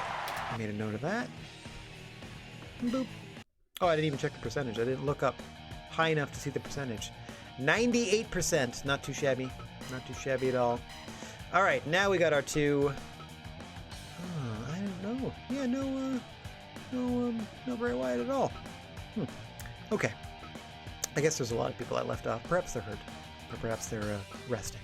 Okay, coming up next, we have 2 title matches in a row. First up, the GWA 6-person tag team straps are on the line. Now, this is technically like what we're treating as our stable championship. Currently in possession of the Dragon Dojo, represented by Daichi Hashimoto. I think it's Daichi Hashimoto, Walter, and Dragon Dojo leader Daniel Bryan. Now, it looks like they're going to be opposed by a trio from the Major League Grapplers stable, headed by Will Osprey. The 2 partners that they have chosen to face the Dragon Dojo for the 6-person straps, I do not know, and we will determine together once we go down to the ring and see it for ourselves. So a reminder, the belts are on the line. No shenanigans, it's not 2 out of 3 falls or elimination or anything like that. Just a straight 6-person tag team match. You see Daichi Hashimoto on the right side of your screen, Will Ospreay on the left, representing the blue corner. Daichi in the red corner. See Daniel Bryan and Jonathan Gresham on the apron. Oh, excuse me, it's Jonathan Gresham is the 6-person champion and not Walter. Jonathan Gresham, Daniel Bryan, and Daichi Hashimoto, the reigning 6-person champions. See Gresham for the first time. We just determined a #1 contender for him. He'll be facing Tony Storm next month for his GWA Junior Heavyweight Championship. Meanwhile, on the Major League Grappler side of things, yes, the former tag team champion combination of Pete Dunne and Miro are backing up stable leader Will Ospreay and representing the MLG today. Pete Dunne and Jonathan Gresham not starting things off, but getting things going here in the early going of this. So Will Ospreay for a little bit. Saw Daichi Hashimoto for a fraction of a second. Expect a lot of quick tags here, as tag team wrestling is the name of the game, especially if you're in defense of your 6-person titles. May the stronger team win.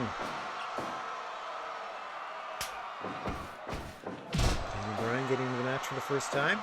So we've now seen all 3 competitors on the Dragon Dojo side of things. A little bit of action, getting their feet wet, getting warmed up in the early stages of this. It's actually not a bad strategy to get all of your fighters into the mix of things early to get the blood flowing, so on and so forth. And likewise, we now see Miro for the first time on the Major League Grappler end of things, and now all 6 competitors have seen action in the ring at least once in this one. These are about 5 minutes deep. The best man, Miro, looking to lock on that game over submission. Likewise, Daniel Bryan has a submission of their own, the Yes Lock. Got them an accolade or 2. No pun intended, as he's facing Miro. As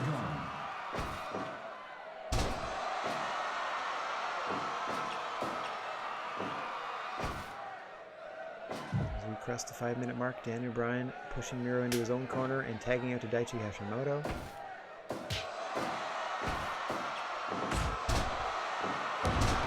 nice high knee drop there. Back of Miro's head. He's had enough of things for the moment. Gonna go clear out the cobwebs. And let Will Osprey face Daichi Hashimoto as we sort of hit for the cycle, and we're back around to the initial pairing that we started the match with 6.5 minutes ago. Give up. Nice neck vice there with the legs by Daichi. Now a reminder, once we finish the GWA portion of our broadcast today, I go and continue my... Hey, Fandomaniac, thank you very much for the follow. Hope you're having a good day. I will go and be continuing my New Japan Pro Wrestling Junior Heavyweight career. I think I'm in the midst of the Best of the Super Junior 25, which is essentially their version of the G1.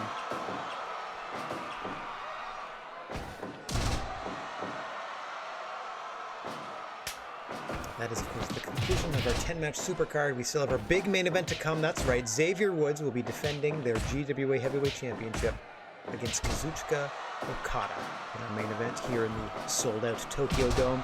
Nice big spin kick there by Miro to Jonathan Gresham, trying to pour it on as the Major League Grapplers looking to crown themselves new 6-person tag team champions at the expense of Dragon Dojo.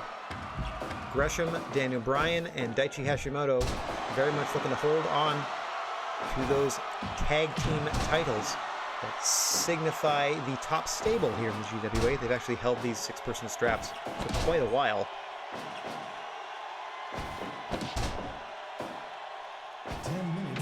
Oh, big headbutt there at the 10-minute mark out of Miro. You see the stomp to the back, going for the game over, but Jonathan Gresham fights him off. Stomp to the back is always that precursor. And I love the fact that they were able to like manipulate the CPU logic so that they always do the stomp to the back and follow it up with the game over FKA, the accolade. As now Will Osprey and Daichi Hashimoto, once again the legal combatants, got an interesting seated Rings of Saturn situation here. Gresham breaks it up, keeping the titles with Dragon Dojo for the moment. And only 11.5 minutes deep here. But they have been hitting hard since the opening bell. Suplex there from Daichi Hashimoto. Off the ropes he comes. Oh! Just punts him in the chest. Miro and Dunn had to do some work to break up that pin attempt. Osprey fends off Gresham and then turns his attention to Daichi Hashimoto. Dropped with a beautiful spinning dropkick and able to tag in Pete Dunne. But Hashimoto able to escape. Now we got Pete Dunne and Daniel Bryan. Wouldn't this be an intriguing one-on-one matchup? IRL. Possible, but probably not likely. Oh, nice enziguri there from the American Dragon. Dropping Dunne again. Oh, ill-advised, but a huge headbutt. Off the top to the back of Pete Dunne's head, into the cover. Almost puts Dunne away. Dunne distracted by butterfly suplex to Hashimoto. Leads to the yes lock by Bryan. Gresham running interference. But Pete Dunne, close to those ropes, able to break the hold. And then wisely retreating to his corner to tag Miro back into the action. Nice double suplex there from the former GWA Tag Team Champions of the World. Into the game over! Give up! Gresham, turn around. Oh, I guess he already figured Daniel Bryan was breaking the hold. Ooh, some serious submission attempts as we pass 15 minutes, headed toward 20. Mind you, once things get up north of 25 minute mark, every major submission attempt could end it. Oh, what a pump kick to the face of Jonathan Gresham by Miro into the cover! Oh, almost knocked him out. You saw Will Osprey holding him. And then, Gresham immediately counters into an octopus. Smartly done, but Pete Dunne comes in and breaks that up almost immediately, and then locks on an armbar to poor Gresham, who's got to fight his way back to his corner. Or these titles are in jeopardy. Manages to drop Miro with that big drop kick, but goes right back to work. Gets headbutt for his troubles. Miro able to tag in Osprey. Sometimes Gresham's fighting spirit might be his undoing. Like if it were me, I would have tagged out by now.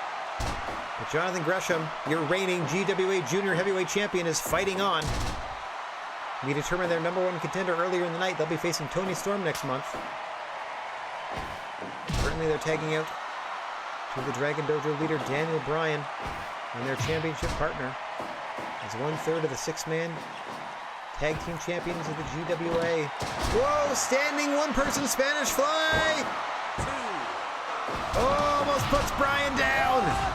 There's that physics-defying offense for Will Osprey. Oh, trouble in paradise to Daniel Bryan. Hooks the leg. Got him. Will Osprey knocks out Daniel Bryan, and we've got new 6-person tag team champions. The Major League Grapplers capture the gold. Okay, so that's Will and Pete. Miro are your new champs. Ooh. Knocking out. That was Major League Grappler leader Will Osprey knocking out Dragon Dojo leader Daniel Bryan for that finish. And that's not even the main event, which is coming up right now. We told you about it, and here it is. Xavier Woods, our GWA champion. That's right, the unlikely rise of Xavier Woods, who earlier in our timeline spent, I want to say 4 to 6 months training in Japan, came back from that sojourn, worked their way into earning #1 contendership to then GWA champion Samoa Joe. And wouldn't you know it, Xavier Woods, one-on-one with Samoa Joe, captured the title. This is actually their first defense of that title. A bit of a hot potato situation with the GWA heavyweight title in recent months. Kazuchika Okada came in on last month's show as a surprise entrant in one of our #1 contendership 6-person tag team matches, and wouldn't you know, won the darn thing to earn this shot tonight. So we have come to Okada's native Japan, here in a sold-out Tokyo Dome in front of 60,000 plus to witness New Japan Pro Wrestling contracted wrestler Kazuchika Okada face GWA heavyweight champion and GWA contracted wrestler Xavier Woods. Quite the international implications in this one. And don't you dare say skip. And honestly, if we lose the title to an outsider, even though we're friendly with the promotion, I feel like it's just desserts, because we've done it several times over the course of our history to promotions that, I mean, they all exist, but we did kind of kill Stardom by taking their belts early. We didn't kill Freelance or GCW, they just kind of died and we took their titles later. But we definitely stripped the titles from NXT and from some other places, and they've kind of bounced around a little bit. But anyway, we're trying to reform that sort of behavior, and it would serve us right if Okada won the belt. So let's see what happens when our honor is defended by our champion Xavier Woods. Let me just say it one more time, just because I'm kind of anal about that. And get down, get funky to the ring.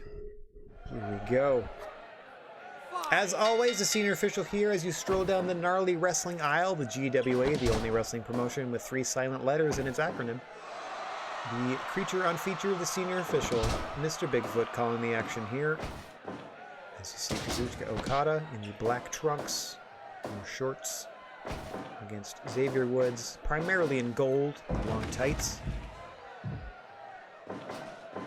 Xavier Woods employs a Shining Wizard as their primary finish, but also makes use of soul food. They've got a nice brain buster. They do a Tenryu style back elbow from the top that they use to great effect. Of course, Kazuchika Okada has got that tombstone. They've got, what is it, the red ink submission. There you see them going for an early tombstone attempt that was countered by Woods. Of course, that tombstone is all set up for their bread and butter, the Rainmaker. Rolling clothesline that knocks a fool out. Can be hit at any time on anyone. So keep your eyes peeled. Likewise, Xavier Woods' Shining Wizard can be pretty much hit on anybody at any time. So fairly evenly match up in the finisher department, and at least in terms of application. Let's see whose strategy provides strongest and is the first and best able to hit that finish and secure themselves the victory. Kazuchika Okada, no stranger to going 40, 45, 60 minutes in a title contest. Xavier Woods fairly new to being the champion of a promotion, let alone the main champion in a major promotion such as the GWA. So let's see if that championship experience of Okada, be it championship experience in New Japan. Plays into this GWA title match. It's a new champion, Xavier Woods here. So far, counting himself quite well against Okada. 5 minutes gone. As we pass the 5-minute mark here. Off the ropes he's sent. Into a cover. Just a 1 count. The crowd appreciates it. Nice spinning drop toe there from Xavier Woods, trying to slow Okada down. Oh, both men shrugging off strike attacks from the other. Now they're going down.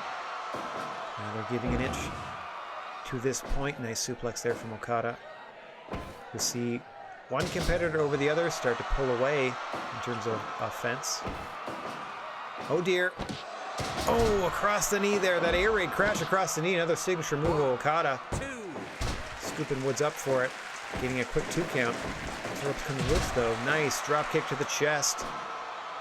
Drops the Rainmaker. There's that Rainmaker pose. Unfortunately, the camera doesn't zoom. Oh! Drop kick the knee out of the back there. Woods didn't take too kindly to that. Boom! Brainbuster to Okada. Drops a big leg. To get him back to his feet. Oh! High angle flip drop kick there. With precision and beauty from Kazuchika Okada, who again, across the knee with that air raid crash. Xavier countering with that DDT. Off the ropes he's sent though. This is with the back elbow. Oh my! Give up. Give up. Into that red ink submission. That $1 Million Dream with the body scissors. Oh, that's a... Alright. Fireman's carry into a suplex. Gotcha. And now there's that tombstone. Spinning variety that usually signals for the Rainmaker. Pulls Woods to his feet but can't get behind him. Woods with another brainbuster as we pass 10 minutes. Oh, a throat thrust. Shades of the Big Red Machine from Xavier Woods into the cover. Xavier Woods vastly improved their strike game as you see Soul Food there out of Xavier Woods into the cover. 1, 2. 2 count only.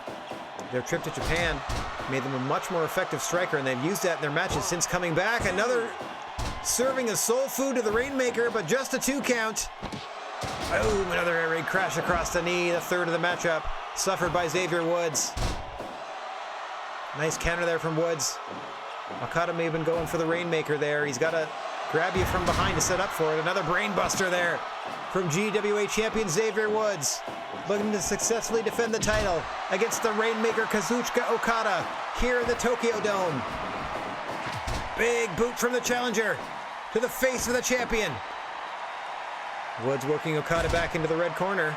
Up top he goes. Here's that Tenryu back elbow right between the shoulder blades of Okada. Beautifully placed. Another flip drop kick from Okada. Pulls him back to his feet. A second one to the side of the head this time. Woods is back up and content to slug it out.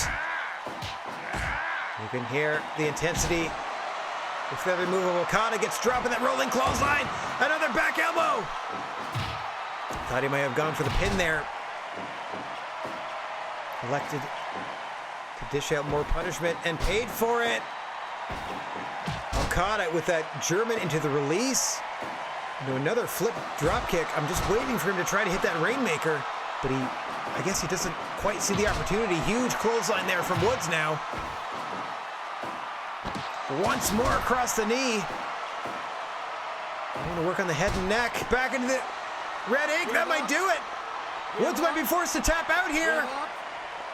No, he fights free. One heart from the champion. Another brainbuster to Okada. We are 15 minutes deep here. German suplex too close to the ropes from Okada. That might have done it. Oh, there, another fireman's carry into the suplex.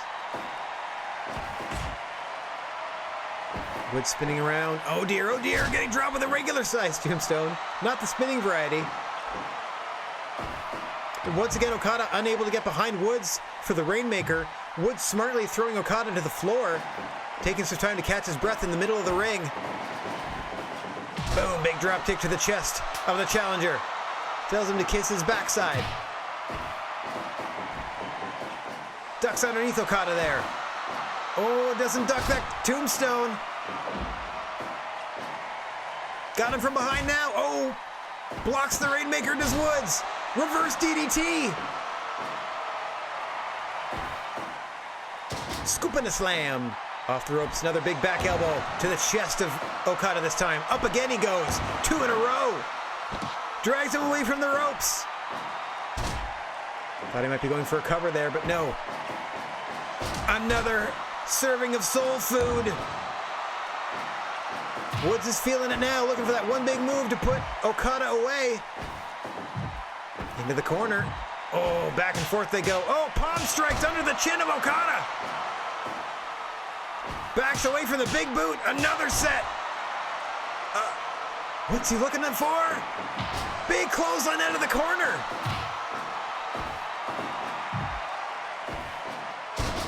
Okada sets him up in the corner, but gets countered with a neck breaker. Xavier Woods is rocking and rolling here. Looking to put that finishing touch on Okada. Drags him close to the ropes. Up top he goes. Another back elbow. Bam! Small of the back this time. Rolls them over. 1, 2, 3. Xavier Woods pins Kazuchika Okada in front of 60,000 plus at the Tokyo Dome, successfully defending the GWA title with a big back elbow drop. All right. Woo! Woo! Yay! A successful defense. That'll raise the prestige of our belt and our champion. Good for you. Wowzers. Okay, 91% average card rating. So that is like a 4.5 star show, like top to bottom. And we have 60,000 plus. I don't know how many plus we're going to get. We're going to find out how many showed up to this sucker. Yep, Penta won the freelance belt. Osprey, Miro, and Dunn won the 6-person belts. Heck yeah. 67,000! Almost 68,000 strong in Japan here. We packed the Tokyo Dome full. We can't get any bigger than that location either. Oh, Taishi Ishimori and Kenta won the New Japan Junior belts. Matt of AEW won the that's probably Matt Jackson won the AEW Junior belt. Vincent of ROH won the ROH Junior belt. Okay. Ooh. Oh yeah, we didn't make nearly as much as we normally do on our tickets. I was like, why is that so low? Oh dear. Nothing of note happened. Is that true? Okay, now who wants a raise? Usually I come back to the office and there's a lineup of people. Hey! Okay, they found Havoc. That might be Jessica Havoc? There we go. Jack Howard wants more money. And Will Osprey wants more money. Okay, let me just jot these down real quick. Jack. Will. Anybody else? Luchasaurus. Okay. AJ. Man, it's a big old line this time. Apparently our towels are super soft to the touch. Housewives love them. Okay. So did we sell more towels than normal? No, we still got a bunch. That's good. I'm fine with that. See, now I don't need to produce stuff for the next show. I'll just sell them. Okay.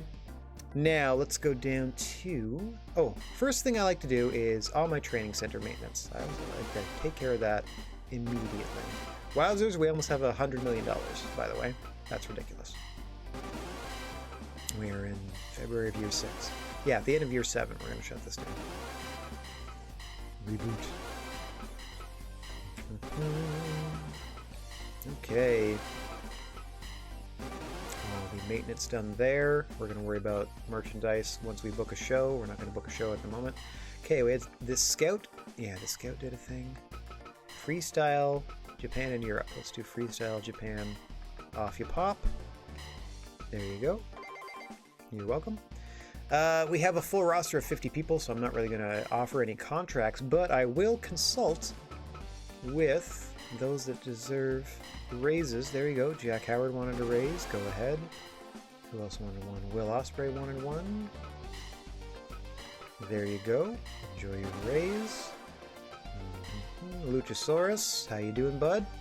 Luchasaurus wanted a raise, no problem. We'll make it bank so we can afford to share the wealth a little bit. And AJ wanted a raise, and they're already probably making a ton, right? Alright, so you're already making 26, so I'm going to just go to 34 to you and not 39. There we go. Now we save all this fun stuff. Okay, I have my notes that I'm going to like transfer to my actual production notes, because I actually have a clipboard and notes that I keep for these things so that I can keep track of who the champions are and who our challengers are and all that sort of thing. You know, a bit of a headcanon that spilled out onto actual paper. But that concludes the GWA portion of this here broadcast. So let me just make sure it's all saved. I did my management, I did my human resources. Yep, we're all good for Fire Promoter. Now, it's time to continue my New Japan Pro Wrestling Junior Heavyweight career as we back out to the main menu here and then saunter on down the fighting road. Let's go ahead and load our Junior Heavyweight career. Scenario progress, 23.9%.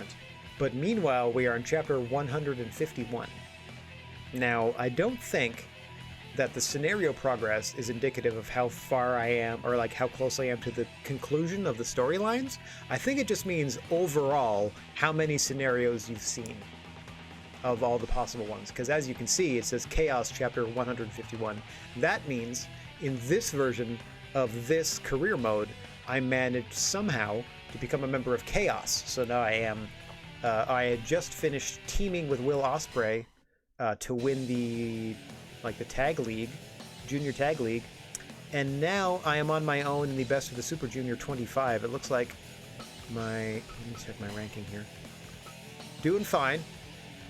Taiji Ishimori, Yoshinobu Kanemaru, Tiger Mask, Rocky Romero, Yo, and Bushi are on the A bracket. In the B bracket, we got Kushida, Dragon Lee, Ritsuki Taguchi, Hiromu Takahashi, Get Well Soon, Marty Skrull, El Desperado, and Sho. So the champion is actually Will Osprey, so they're not even in the Best of the Super Junior, which is interesting. Start next match, whatever that might be. In this case, here we go. Rad Gnarly versus the Bone Soldier.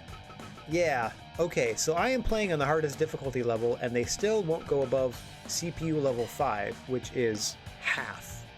It is the medium difficulty. And I assure you, Taiji is in for a rough night. If that difficulty setting, I mean, all the other competitors are in for a rough night if this difficulty setting continues to stay as is and doesn't get higher. Hi! I'm gonna murderize you. They give you way too many training points, so it's very easy to like max your person out by the time you get to any like major matches. Also, custom moves. Boom! Like that punt kick. I gotta change that, I'm not a big fan. Oh, into a Texas Cloverleaf.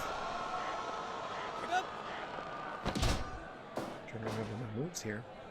I got this kick. Got this kick down, Pat.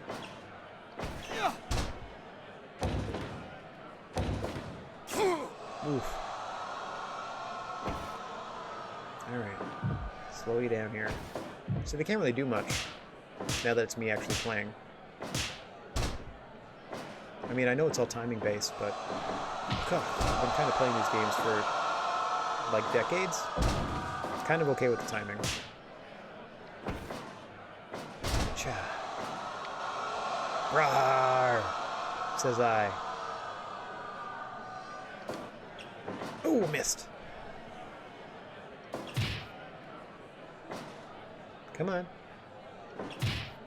I was briefly considering, like, in order to make the matches more quote-unquote exciting, just not doing any moves for the first few minutes and seeing what happened. But I'm in the middle of this Best of the Super Junior. It is Take No Prisoners time.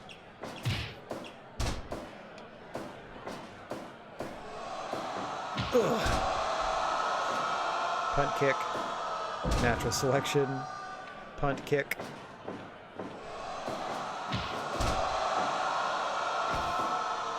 Big old pile driver. Let's do it. 1, 2. Ooh, just a 2 count. Congratulations, you survived. Hooah! For now.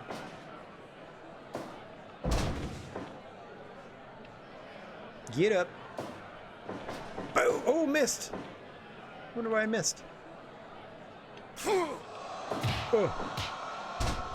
How dare you? Let's try this again. Okay. I'm gonna drop him on the back of his head. Boom! Still missed, huh? That's interesting. What if I put them there with a move first? Like this one. Hup. Okay, so I throw them all the way into the corner. Now let's try. Blam! There we go. Big elbow. And Eradicator. This is my finish. Blam! Into the cover. Thanks for coming out, Ishimori. Oh! Okay, you asked for it. You asked for it.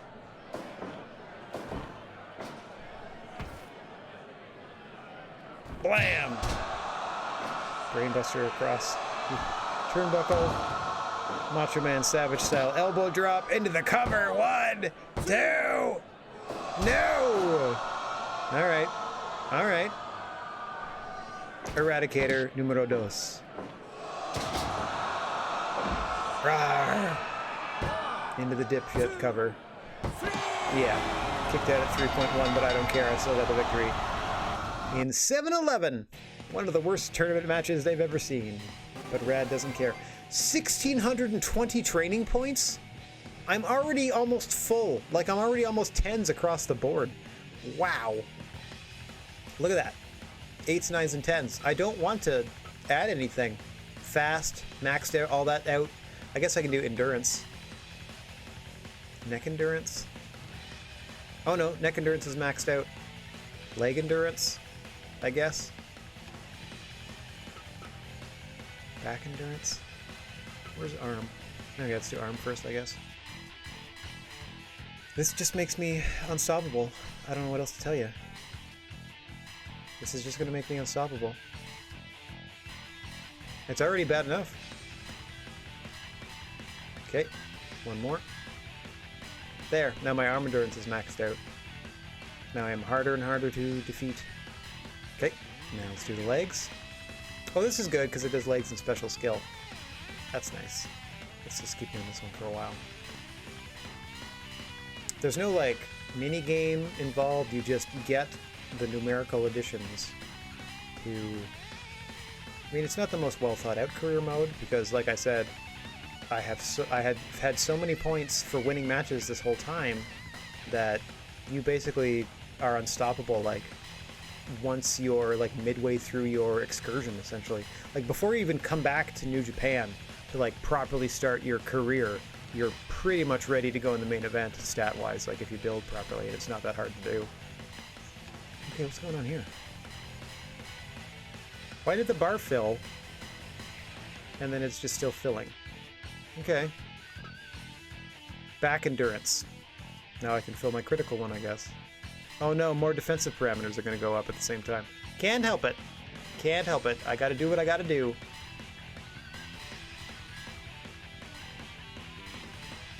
What a killer.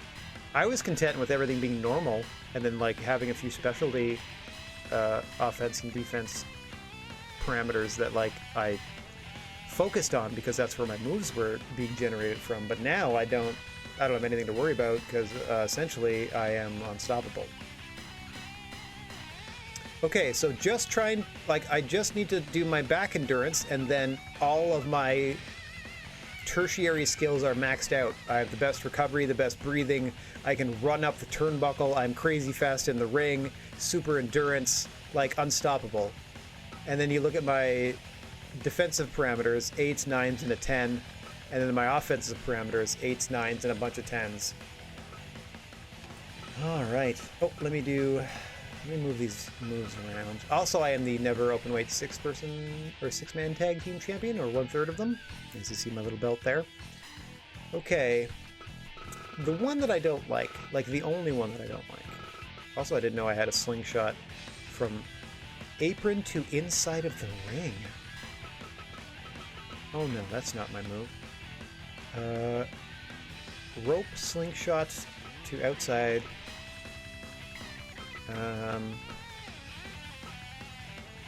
Okay. The big old plancha. Don't use that one, don't use those. Those are fine. I don't want to do stuff from the top. I just want to change this punt kick. Is there anything else I can do that's fun? Pimp juice? Okay. Pimp juice. A suplex lift. Oh dear. A hammer throw powerbomb. Whoa! Baby! That's cool as heck. I don't want to do a stretch. I just want to do a something that hurts you. Yeah, stats don't matter because I'm, you know, ridiculous. Okay, so the lift into black mass, the last shot? What's this one do? I used to do that one. I used to do the curb stomp. I used to do the punt kick, or I'm doing the punt kick now. I did the Gargano kneeling super kick. Oh yeah, with the little... I got that. He hip dropped to the back. No thanks. Whoa, that's a fun pin. The Azumi Sushi. Those are some fun pins. Don't get me wrong. The belly hold. But I want... I don't know.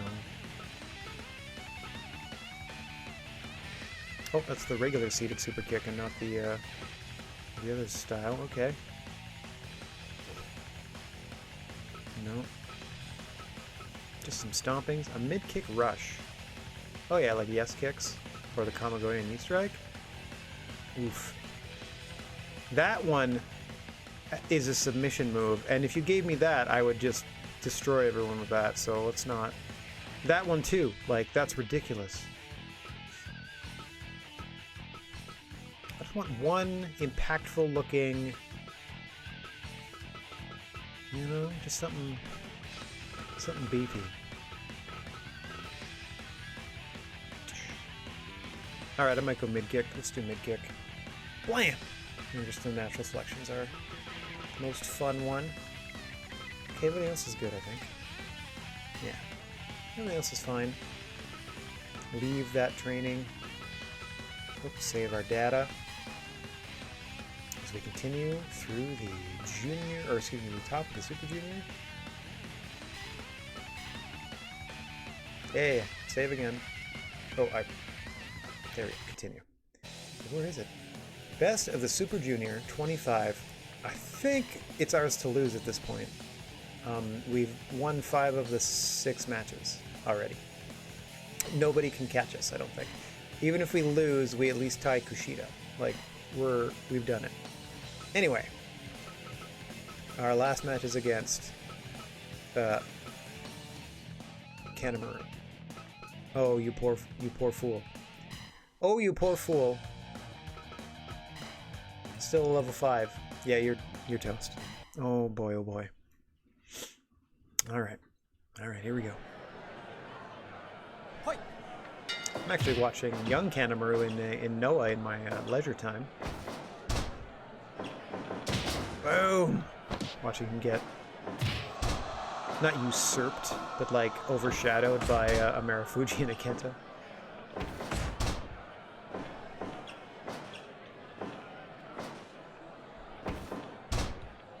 So he did get the early push, get the push early on. So like junior champ. He was the one that dethroned Liger when Liger took the GCW Junior Championship out of Noah for a while. I like this. I like that kick into the natural selection's nice. It fits with my mid kicks here.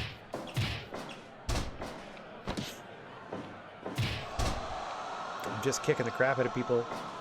Bam! I can get right back to it. This is fun. It's like an endless cycle of violence. Whoop. This one's also fun too, when I can just do this. And pull them into the corner until they fall over. I've won a match this way, just kicking them until they fell down. I'm gonna try this here. All I've been doing is kicking you for 2.5 minutes. You haven't done anything to me, really. Oh my gosh. Caving in his chest. Yeah, eat it, eat it, eat it. Faster than I can hit the button. Oh my gosh. Okay, now drag him away and pin that man at the 3-minute mark. 1, 2,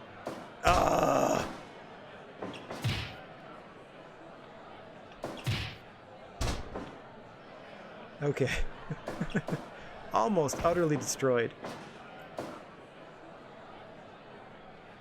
Blam. Like, all my moves are devastating, and I understand that. They're meant to be. Alright, who wants some? Oh! Try it again. Big old main event spine buster. Oh, I don't know if I'm going to hit them from here. Nope. If they move a little bit.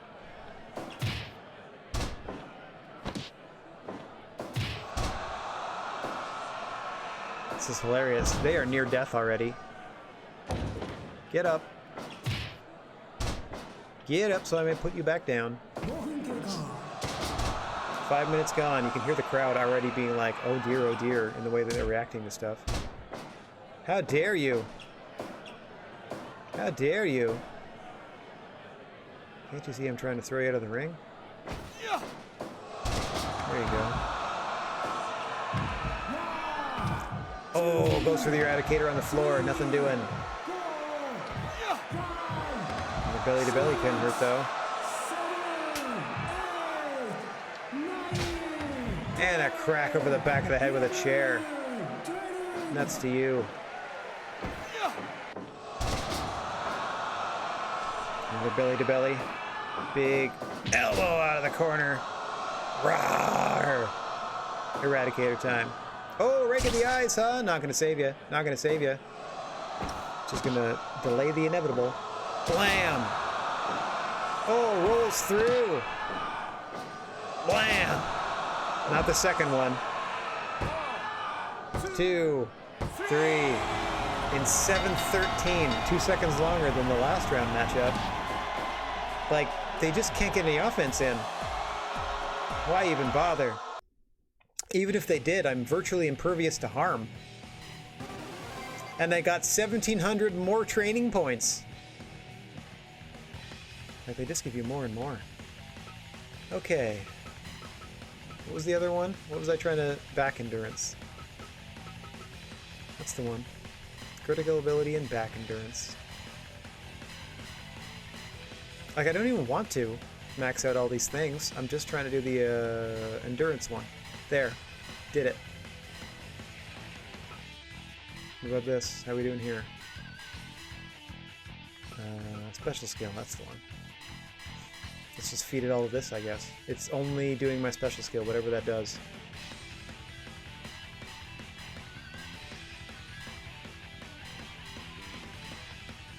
What does this do? Okay, let me go down to special skill. Oh, I have all these ones that are available, huh?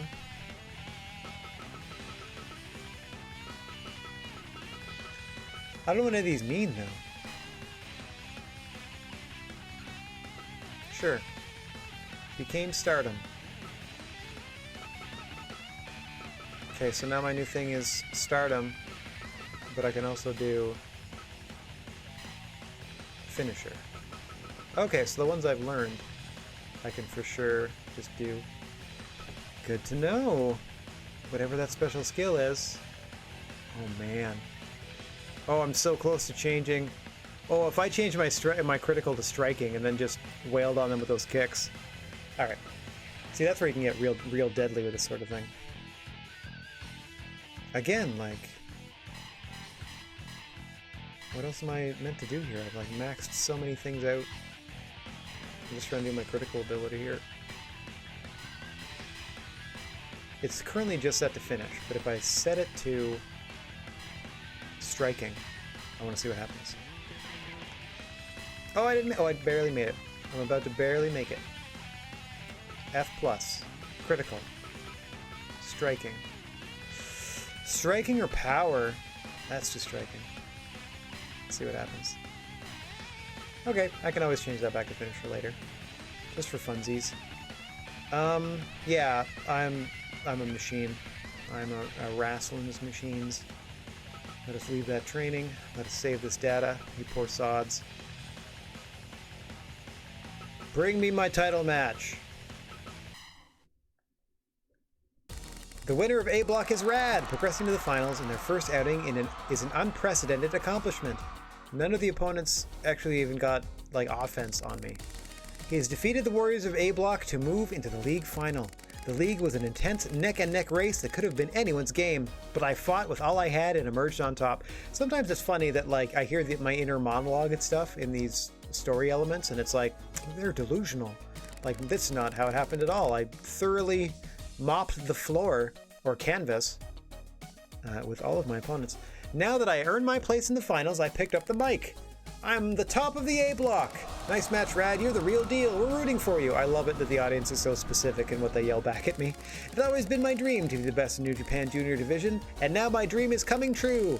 Best of the Super Juniors is a kick-ass league. When I win it, you'll see what a kick-ass wrestler I can be.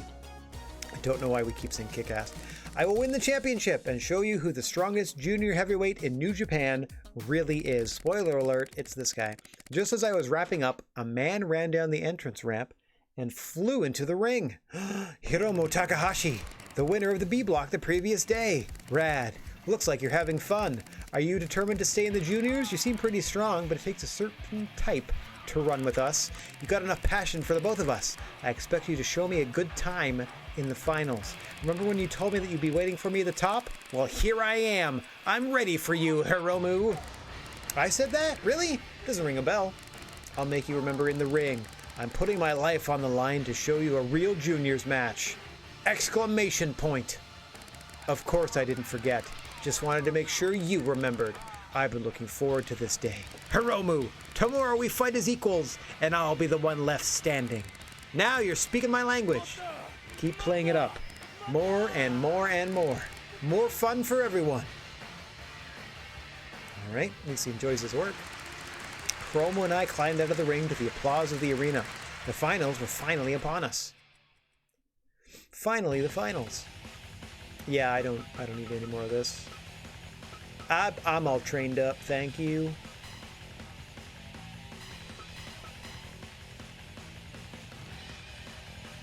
Okay, and we continue. Ooh, this is the finals. Oh, comm level 6. Now they're getting serious. Look at his fuzzy boots. All right, Rad Gnarly v Hiromu Takahashi in the finals, the best of the Super Junior. Let's do it in Yuriken Hall.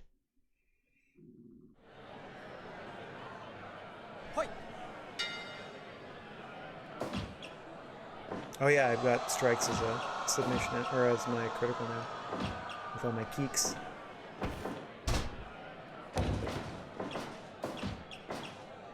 Come on! Block, block, block.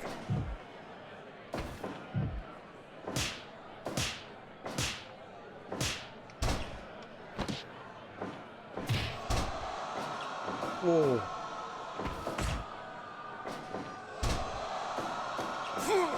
Missed. Not that time.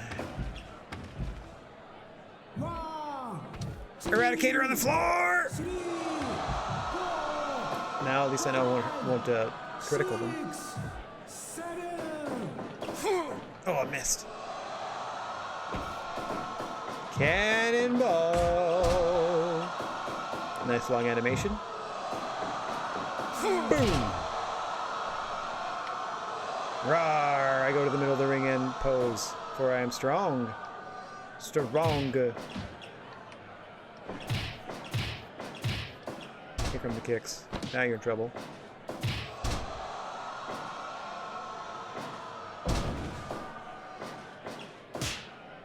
Okay, let's see if I can do it in the corner. Marches him over to that corner. Yeah! Now you're in trouble.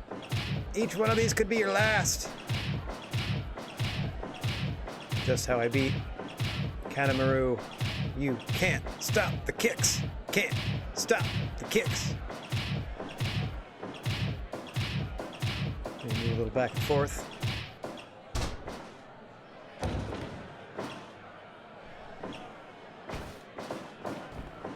Big ol' spine buster. Get up. Get up. Oh, yeah.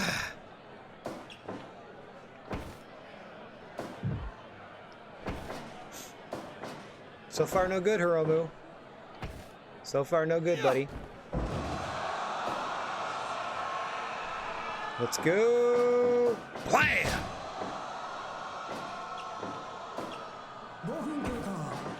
Ugh.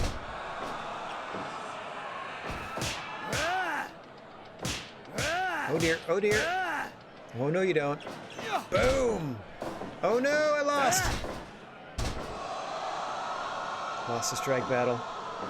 Winning the strike war. Oh. Oh. Yeah, you're going down. Oh, I keep missing. There it is. Just the one, but that's enough. That's enough. That's all it takes. That's all it takes. Oh, roll up! One count. How dare you? Oh.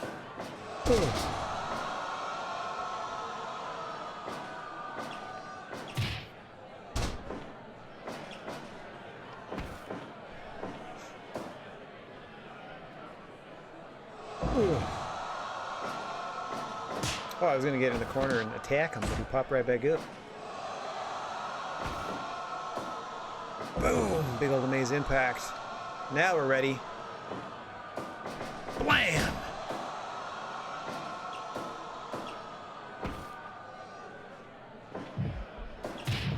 I'm waiting for the fun you promised me, Hiromu Takahashi.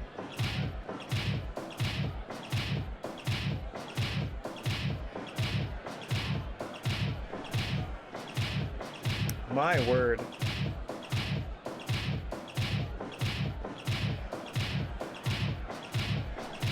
Anytime you want to fight back, want to give me a little business, you know, a little what for? Oh, I missed. I was trying to throw you out of the ring. Let's try again.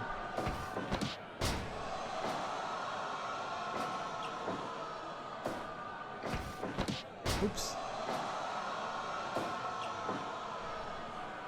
Come here. There you go.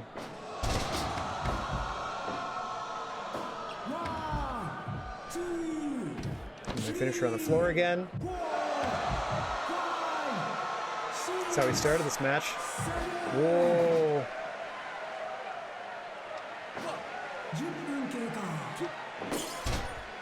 Boom.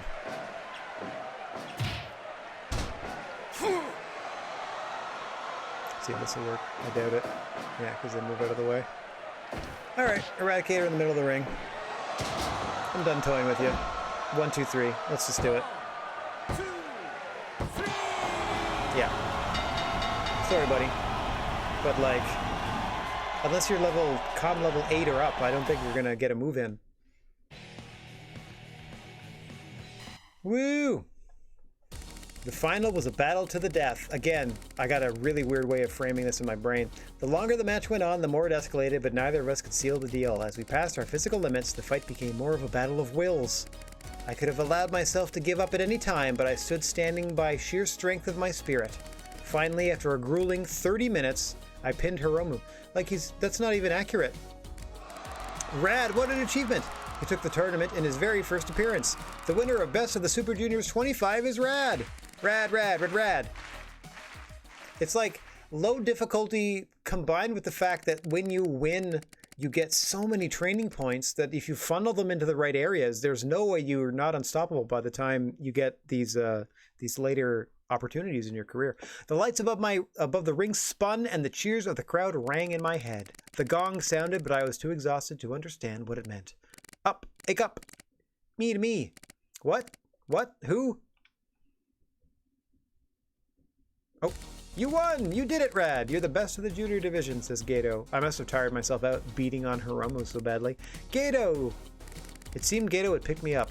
You really did it. Here's to the new hero, the best of the junior division. Gato, did I win? Yeah, I did it! That was a great match, Rad. Thanks, Okada. You really showed us what you could do. It was a good call to have you join Chaos. Keep up the good fight with the team. The man that makes it rain money. All right. Thank you, Okada. It feels kick-ass to have the title of Best of the Super Junior. Ellipses, says Hiromu Takahashi. Hey, SSD Ninja, nice to see you, buddy. Hope you're having a good day. Defeated, Hiromu stood up and looked my way. We are ankle deep, waist deep perhaps, in our New Japan career here in the second half of our broadcast. But, alright, anyway. Defeated, Hiromu stood up and looked my way, but left the ring without saying anything. Hiromu left the ring without assistance. It was his way of reminding me of his willpower. Hiromu, thank you so much for today. Our next match will be even more kick-ass. Ellipses, ellipses, ellipses. Grin. Hiromu smirked and stumbled away. It took all he had to muster that smile, but for Hiromu, it looked as natural as breathing. His grin told me that our rivalry was just beginning. This wouldn't be the last I saw of him, not by a long shot. The tournament participants crowded the ring, and I picked up the mic to address the crowd. Ladies and gentlemen, thank you for your support today. I won the best of the Super Juniors. Rad, rad, rad, rad. My dream to be the best of the New Japan Junior Division has come true. That's one I can scratch from my list. Well, I'm not the champion yet. I've wanted to be the best of the juniors ever since I decided to be a pro wrestler. Now that I've won today's tournament, I have a new goal. From now on, every one of my bouts will be 100% kick-ass. My new dream is to give you the best performance every time. Uh-oh, if they actually want the percentage numbers to be up, I'm going to have to do a different job of things. This is Kick-Ass. You're the heart of the junior heavyweight division. Thank you, audience. Speaking as one, communicating that thought. I walk down entrance ramp, listening to the deafening roar of the crowd. Historic victory for Best of the Super Junior newcomer. I fought tooth and nail to get here, but this wasn't my destination. This was just the beginning. Oh, okay, I didn't get anything. I didn't get anything for training there, but I don't need anything. Look at my friggin' stats. I have the maximum everything for skills, and half of my offense is maxed out, and some of my defense. I am a monster. I am an absolute monster. Okay, only 25% of the scenario progress, but that means we might be coming to the end of one of the paths. And away we go. Why aren't your emotes working? They're working on my screen. I see little chickens and such. After taking the Super Juniors tournament, the company had big plans for me. They booked me in a title match against Will Osprey, the Iwgp Junior Heavyweight Champion. Here we go. Oh, that is strange. Yeah, they work fine here. Let me check my... Yeah, and also both of my Twitch chats, like my one on my tablet and the backup that I have showing on my screen. Weird. Maybe you need to do an update or something. I don't know. All right. Osprey v. Us. The IWGP Champion versus the Super Juniors Champion were the two top talent of the junior division. This feels like this is going to be the conclusion of my junior career path here. There's only room for one on the throne. If I lost, I wouldn't get another chance. This was a high-risk, high-return match. I had never felt this anxious before. Then again, I had never fought against someone of Osprey's caliber before either. Well, I won't have to worry about them. I feel like I will soundly defeat them. Osprey, the champion, stood confidently in the opposing corner. We're finally facing each other, Rad. Listen, Rad, I saw you in the SWA. Me too, Osprey. You were out of my league then, but now we're equals. No! Tonight I'll be better! I saw all of your Super Junior bouts, Rad. You don't know how to hold back, huh? I knew you'd be coming up here since the moment I teamed up with you, though I never thought it would happen so soon. Well, that's because I'm an unstoppable wrestling monster. I'm actually honored to be here competing over the IWGP title with you. Point of fact, he would say honored with a silent U. I believe in your talent more than anyone else, but I'm going to win this title match. I'm King of the Air, the aerial assassin. There isn't a high flyer in the world who can beat me. You're destined to lose to my aerial attacks. Well, that's a good thing I'm not a high flyer then. I'm a drop you on your head kind of guy. Winning the Super Juniors doesn't change that. Osprey, I know more than anyone how talented you are. I've had my eyes on you, even while we were fighting as a team. But I'm different now. I've seen what it takes to reach the top, and you're the only one left in the way. So let's see which one of us is the best. Gong says ding! Gong said ding. For the IWGP Junior Heavyweight Championship, this might very well be the conclusion of our storyline here. Computer level 7, they might get a move in. They might even get a move in. Here we go. for the belt. I will hold nothing back, Will Osprey, and I suspect you will do the same. Oh yeah, I didn't really notice a change, like with my striking being the finisher thing. I guess I can always fuss with that later. Get up, you fuel. I'm here to destroy you. Destroy you!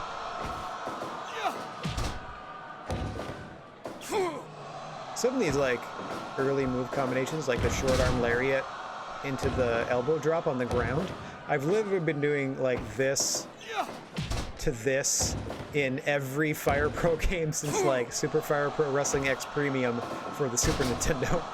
Like, I've just always baked in this combo into my fighters just because it's a really easy way to get 2 hits quick. Oh, missed the power slam. Sends him over here. Fine, we'll just brainbuster you onto the turnbuckle then, silly boy. Go into the cover immediately. 1, 2. Oh. Boy.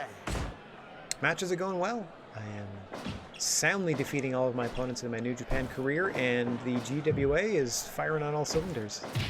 Like my the promotion I'm running puts on average card rating of like 92% satisfaction out of 100.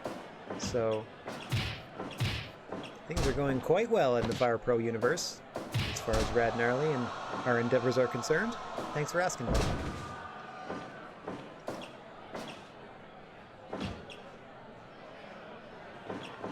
Ooh, I think so, do you?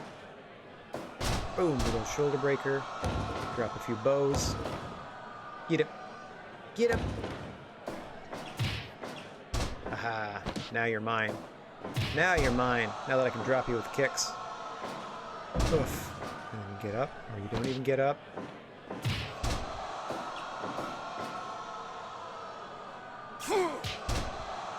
Oh, drops him. See if I can do this quick elbow.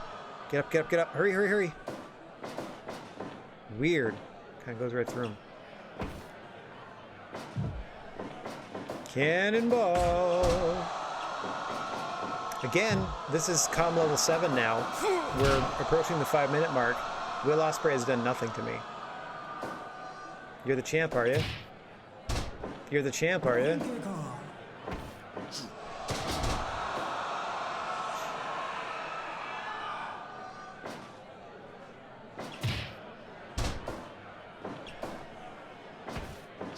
You're the champ, are you? Get over there in the corner. Stay over there. I said, stay over there. I can do this all day. I can do this all day, Will.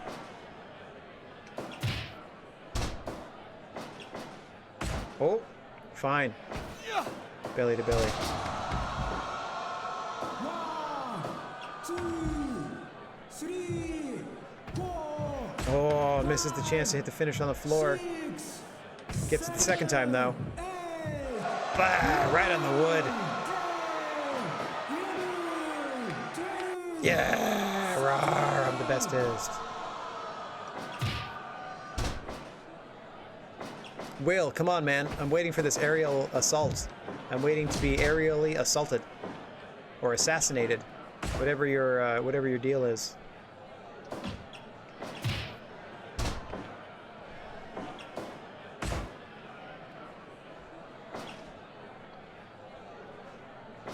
Oh. Oh, here we go. Here's a little something. I'm probably going to lose this strike battle because it's level 7. That's pretty much the only difference. Yeah, I'm going to lose no matter how much I hit the button. Because their automatic button pressing speed is faster. No problem. Oof. Whatever that was, he blocked. Man, we're seeing a little bit of offense. Like once I'm down on the mat. Oh, never mind. Never mind.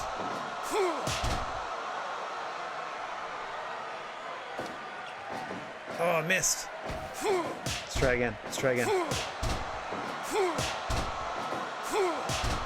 Okay. Yeah, that's what I wanted to do. Whatever. Eradicator. Right near the corner. Oh, too close.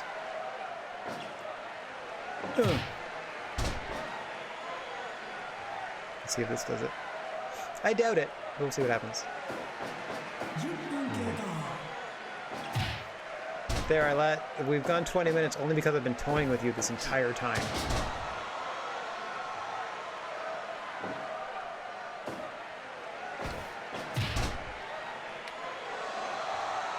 Rarg. Come on, everybody! Cheer for me! As I thoroughly destroy Will Osprey. 2 3 4 5 6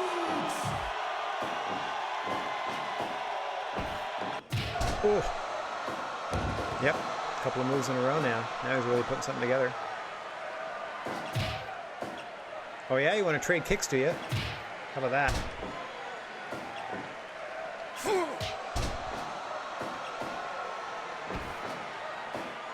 Good gracious, you poor fool.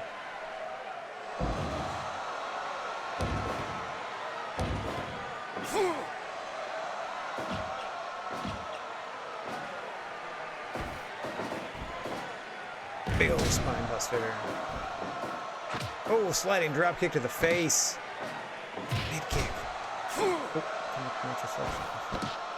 boom, an enzigiri, a straight up move. That wasn't a counter or nothing. Actually hit me with something. All right, that's enough of that.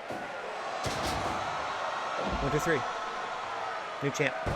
1, 2, 3, new champ. Oh, kicks out. What perseverance.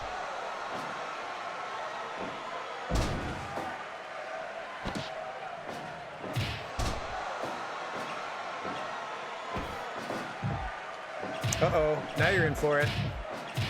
I'm in range. Oh no. Will, you poor thing. Can't stop, won't stop. You cannot defend me, so you shall be destroyed. I gotta catch my breath soon. Woo! Oof. Oh dear, no, no, no, no, no. My submission defense is impeccable. You shall not defeat me. Eradicator by Will Osprey to me! What a jerk move! Oh, 2 count. How dare you? I don't even know how to do that to other people. How do I steal other people's moves? I don't even know how. Ugh, you jerk. Uh-oh. Strike battle, I'm gonna lose. I'm gonna lose! Yep, still lost. Okay, you just have to accept you're gonna lose the strike battles. Roll away. Roll away. The only good thing Will Osprey's done is my own move. Ugh. I finish him off. 1, 2, 3. There we go. Other than like one flurry of offense, that was all me completely annihilating Will Osprey, even though we somehow got 85% out of that match. That's not so bad at all. Woo! I have been crowned champion! I don't get any more training points. There's no point. Osprey's area moves were surreal. I could never tell where he'd come flying from. It seemed like there was more than one of him. But I'm not some rank amateur. I was able to keep a cool head and capitalize on any opening. Osprey was going for his finisher. I could feel it. I used this opportunity to strike and tear victory from his hands. Who'd have thought it possible? Rad is the new Iwgp Junior Heavyweight Champion. He's defeated Will Osprey in his first attempt, and right on the heels of his Super Juniors win. Rad is unstoppable. That's what I've been saying. Rad, you're the king of the juniors. You're the best. You've always been my favorite. Oh, thanks so much, audience. I had the Iwgp Junior Heavyweight belt. I had the cheers of the ground. The cheers of the ground! I had the cheers of the ground. I had everything I'd ever wanted. This was it. I was the undisputed Junior Heavyweight Champion of New Japan. This is my kick-ass pro wrestling. I don't appreciate this kick-ass stuff. The fans are all chanting Rad's trademark kick-ass. Sure. A new champ to lead a new generation. If I had known I was going to be the champ, I would have chosen a better catchphrase. I didn't know whether to be embarrassed or happy. I'll go with embarrassed.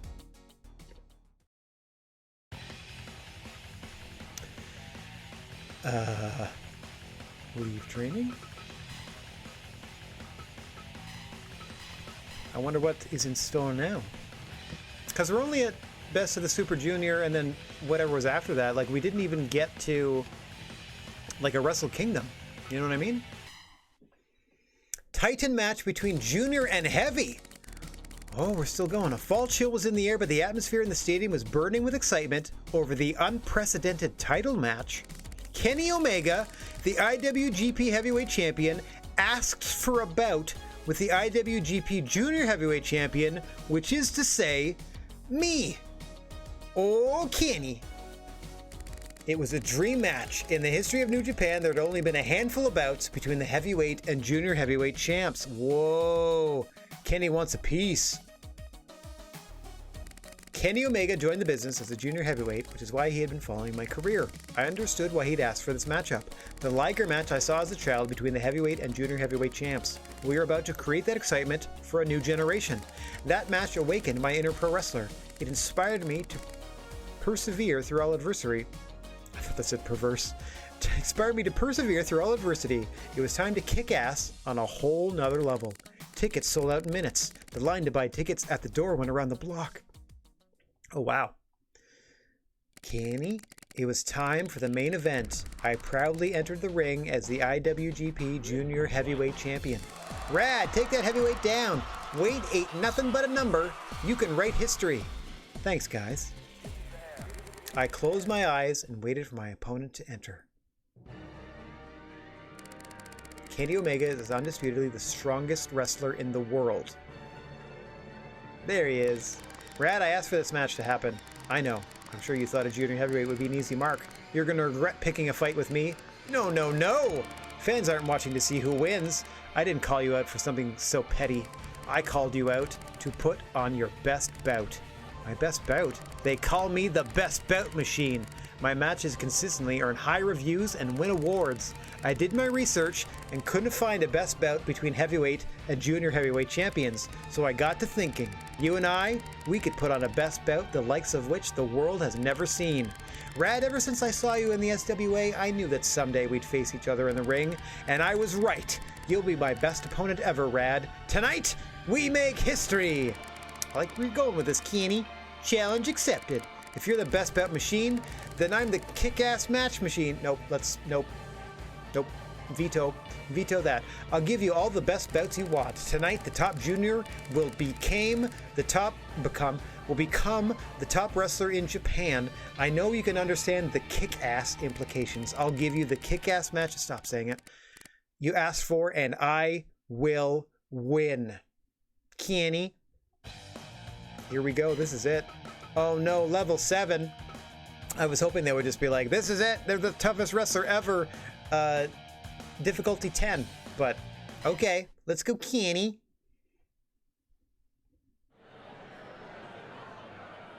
Rad Gnarly. Kenny Omega. Enough of this Canada on Canada violence. Oh dear. I'm not going to win this, so I'm not even going to bother. Oh, stalemate's not bad, though. Get out of here. Yeah, starting dirty. Starting dirty. 3, 4, Oh. See if we can bust Kenny open. Yeah! 8, 9, 10. Best bat my foot. I'll give you the best beating of your life. Here it comes. Oh. Not nearly long enough to do any lasting damage.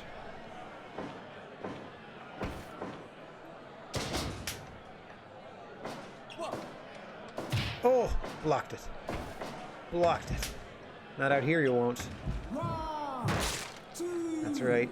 3, 4. That's right. Shoulder breaker. Come on, Kenny. You piece of crap. Ugh. No, no, no, no, no, no, no.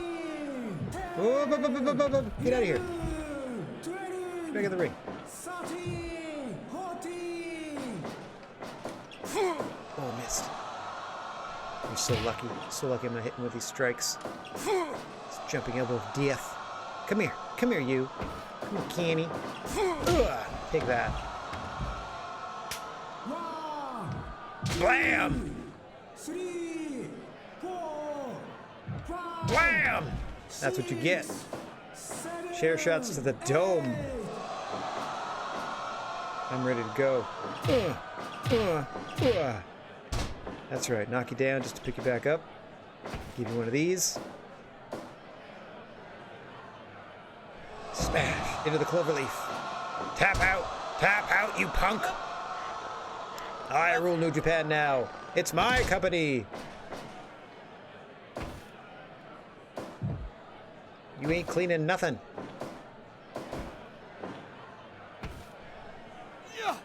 Ooh.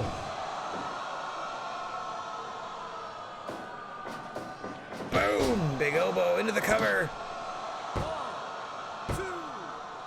Oh, almost got him. Pour it on. Eradicator into the cover. He takes a while getting over here.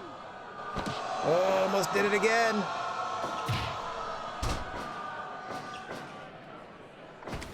I don't know how to steal stuff. Move list. Oh. I don't know how to steal stuff. Controller settings? Hey.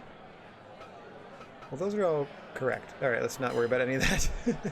Certainly not in the middle of a title match or a non-title exhibition where I am the uncrowned champion at the end of it after I thoroughly defeat Kenny Omega here. Oh, nice try. Nice try. You've only delayed the inevitable. Out you go. Out you go. Oh, you kick Kenny? You kick Kenny? Not anymore. Pile driver. You kick Kenny? You kick Kenny? Wake up.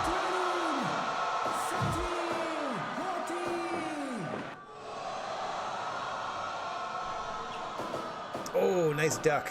That may have saved your championship right there, but you didn't duck the second time, did you? Did you? 2. That's right. Didn't even need my finish. Destroyed you, Kenny. Best bet machine my hindquarters. Destroyed. One of the worst matches I've ever done. My match with Kenny took down the house. It wasn't a fight between weight classes. It's not about weight limits, it's about no limits. It was a fight of pure passion for the sport. It was a clash of strength, technique, and willpower. We fought to overcome our limits for something even greater than a best bout. Our match would go down in history as one of the all-time greats. In the end, I seized victory from Kenny Omega. Rad, you're kick-ass! The juniors are kick-ass. Pro wrestling also kicks ass. Kick-ass, kick-ass, kick-ass, kick-ass. You're the best, Rad, just like I thought. To borrow a phrase, thanks for a kick-ass match. You and I, we can shake up how things are run around here. Let's change the future of the sport. Kenny stumbled slightly on his way out of the ring, but left on his own 2 feet. I picked up the mic amidst the endless cacophony of the crowd. This is Kick-Ass Pro Wrestling. Yeah! Kick-ass, etc. I trained incredibly hard to get here. I wanted to give up and run away so many times, but I didn't give up, and I made it this far. Also, I could feel my heart beat with yours. A pro wrestler inspires the fans, and the support of the fans keeps a pro wrestler going. That's what makes the sport so kick-ass. I'll keep fighting as a pro wrestler. You think tonight's fight was kick-ass? We're just getting started. Yes, pro wrestling indeed kicks butt. So silly. Okay. I fought for my dream and crossed the divide between weight classes to become the top wrestler in New Japan, but this isn't my final goal. Pro wrestling still has much in store for me. If I stayed strong, I could expect more kick-ass opponents like Kenny down the road. Is that true? Like we're going to do it? Or is this a conclusion? Pro wrestling isn't about winning or losing. It's all about whipping the fans into a frenzy. I had finally experienced this truth for myself, and now that I had a taste, I wanted more. What's even more kick-ass than kick-ass? I don't know, but I'll find out in the ring. Thanks, everybody, for hanging out. That seemed like an exit to me. Junior Heavyweight Chaos End. There, I think we did it. I think we did it. No credits. they're just going to boot me back to the screen unceremoniously. We're just getting dropped, yo. Oh! Ah, we got credits. Hiroshi Tanahashi, who's currently holding my head in their hands. Super Strong Machine. Yuji Nagata. Manabu Nakanishi. Katsuyori Shibata. Hiroshi Tenzan. Satoshi Kojima. Togi Makabe. Tomoyaki Honma. Ryusuke Toguchi. Kushida. Michael Elgin. Juice Robinson. Jushin Thunder Liger. Tiger Mask. Kirai Kawato. Katsuya Kitamura. Tomio Yoka. Shota Umino. Ren Narita. Kazuchika Okada. I'm saying names! Gato, Hiroki Goto. I think they're just going through everybody that you get in these packs. Ishii, Yano, Yoshihashi, Osprey, Jado, Baretta. Yeah, this is the people that are in these things. And we got LIJ, represented by Naito. Sanada, King of Darkness Evil. Bushi, Hiromu Takahashi. Like, some of these associations have changed since the release of this game, but that's, that's only natural. Taichi, looks like someone farted. Takashi Iizuka, since retired. Despy, Saber Jr., Kenny Omega's Bullet Club.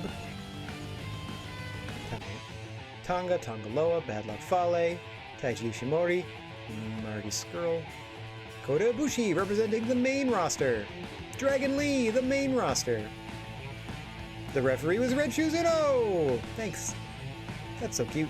Oh, there we go.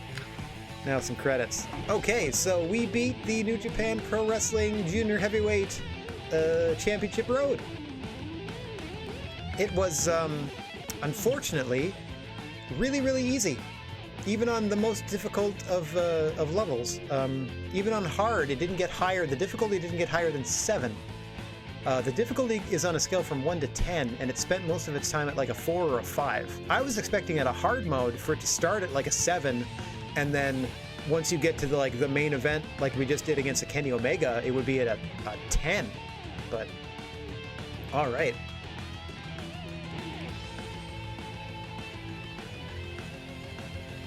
That's fun. This is the first time we've seen credits, I think, during a stream of this. I know I'm going to be wrapping up a little earlier than normal this week, but I figure this is probably a good place to jump off once the credits are done rolling. And then next week, I guess we'll start a heavyweight career, see how that goes. I wonder if I can change my person over. Actually, it might be more fun just to make an entirely different person with some weird moves, some silliness. Now that Rad Gnarly has thoroughly cemented themselves as the future of the junior division. I noticed there that they put FPW on the turnbuckle pads instead of NJPW, or maybe that was part of their cross-promotional events that they did at one time. Quality Assurance. Alright. QLOC. What the OC stands for? Quality? No.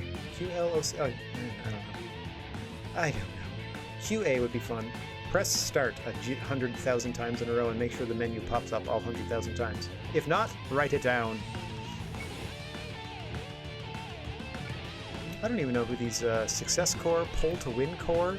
Oh, this must be the people they got to QA for it then.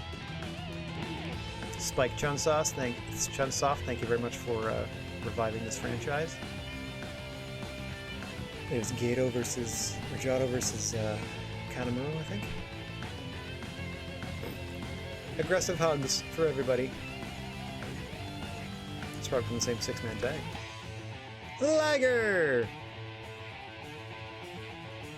Special thanks to everybody. Thank you for the kick-ass wrestles. Cha-cha. Is that it? We're just going to fade out. Presented by Spike Chunsoft. Heck yeah. Thank you for doing it. All right. So, that was a full playthrough of the Junior Squad, and as you can see, we've only done 26.1% of the scenario progress, which means, I'm assuming, different outcomes based on whether you win or lose matches, or how you perform in matches influences which stable you end up with, and so on and so forth. Anyway, we're going to do a different sort of fighting road starting next week, but for now, it seems that we've pretty much filled our time for this here Thursday, so let me boop on over this-a-wise and let everybody know that's gonna be all for me for today. I'd like to thank everybody for watching, no matter where when you happen to be. Wishing everybody out there chill vibes and, for the moment, non-contact high fives. If you find yourself in possession of a plethora of positive energy, please share it if you can spare it. Not necessarily with me, just with somebody in your life. And don't forget about your old pal, the Silent G, Rad Gnarly, saying so long for now. I'll be back Friday afternoon to search our hearts and know it to be true in Star Wars Jedi: Fallen Order. So until then, TTFN, let's go ahead and find someone out there in the big old broadcast of verse to share a little love to. There we go. Let's go say howdy to Dork Chop on the way out. All right, everybody. Thanks for hanging out, and hopefully I'll see you tomorrow. Take care now. Boop, boop, and then one final boop.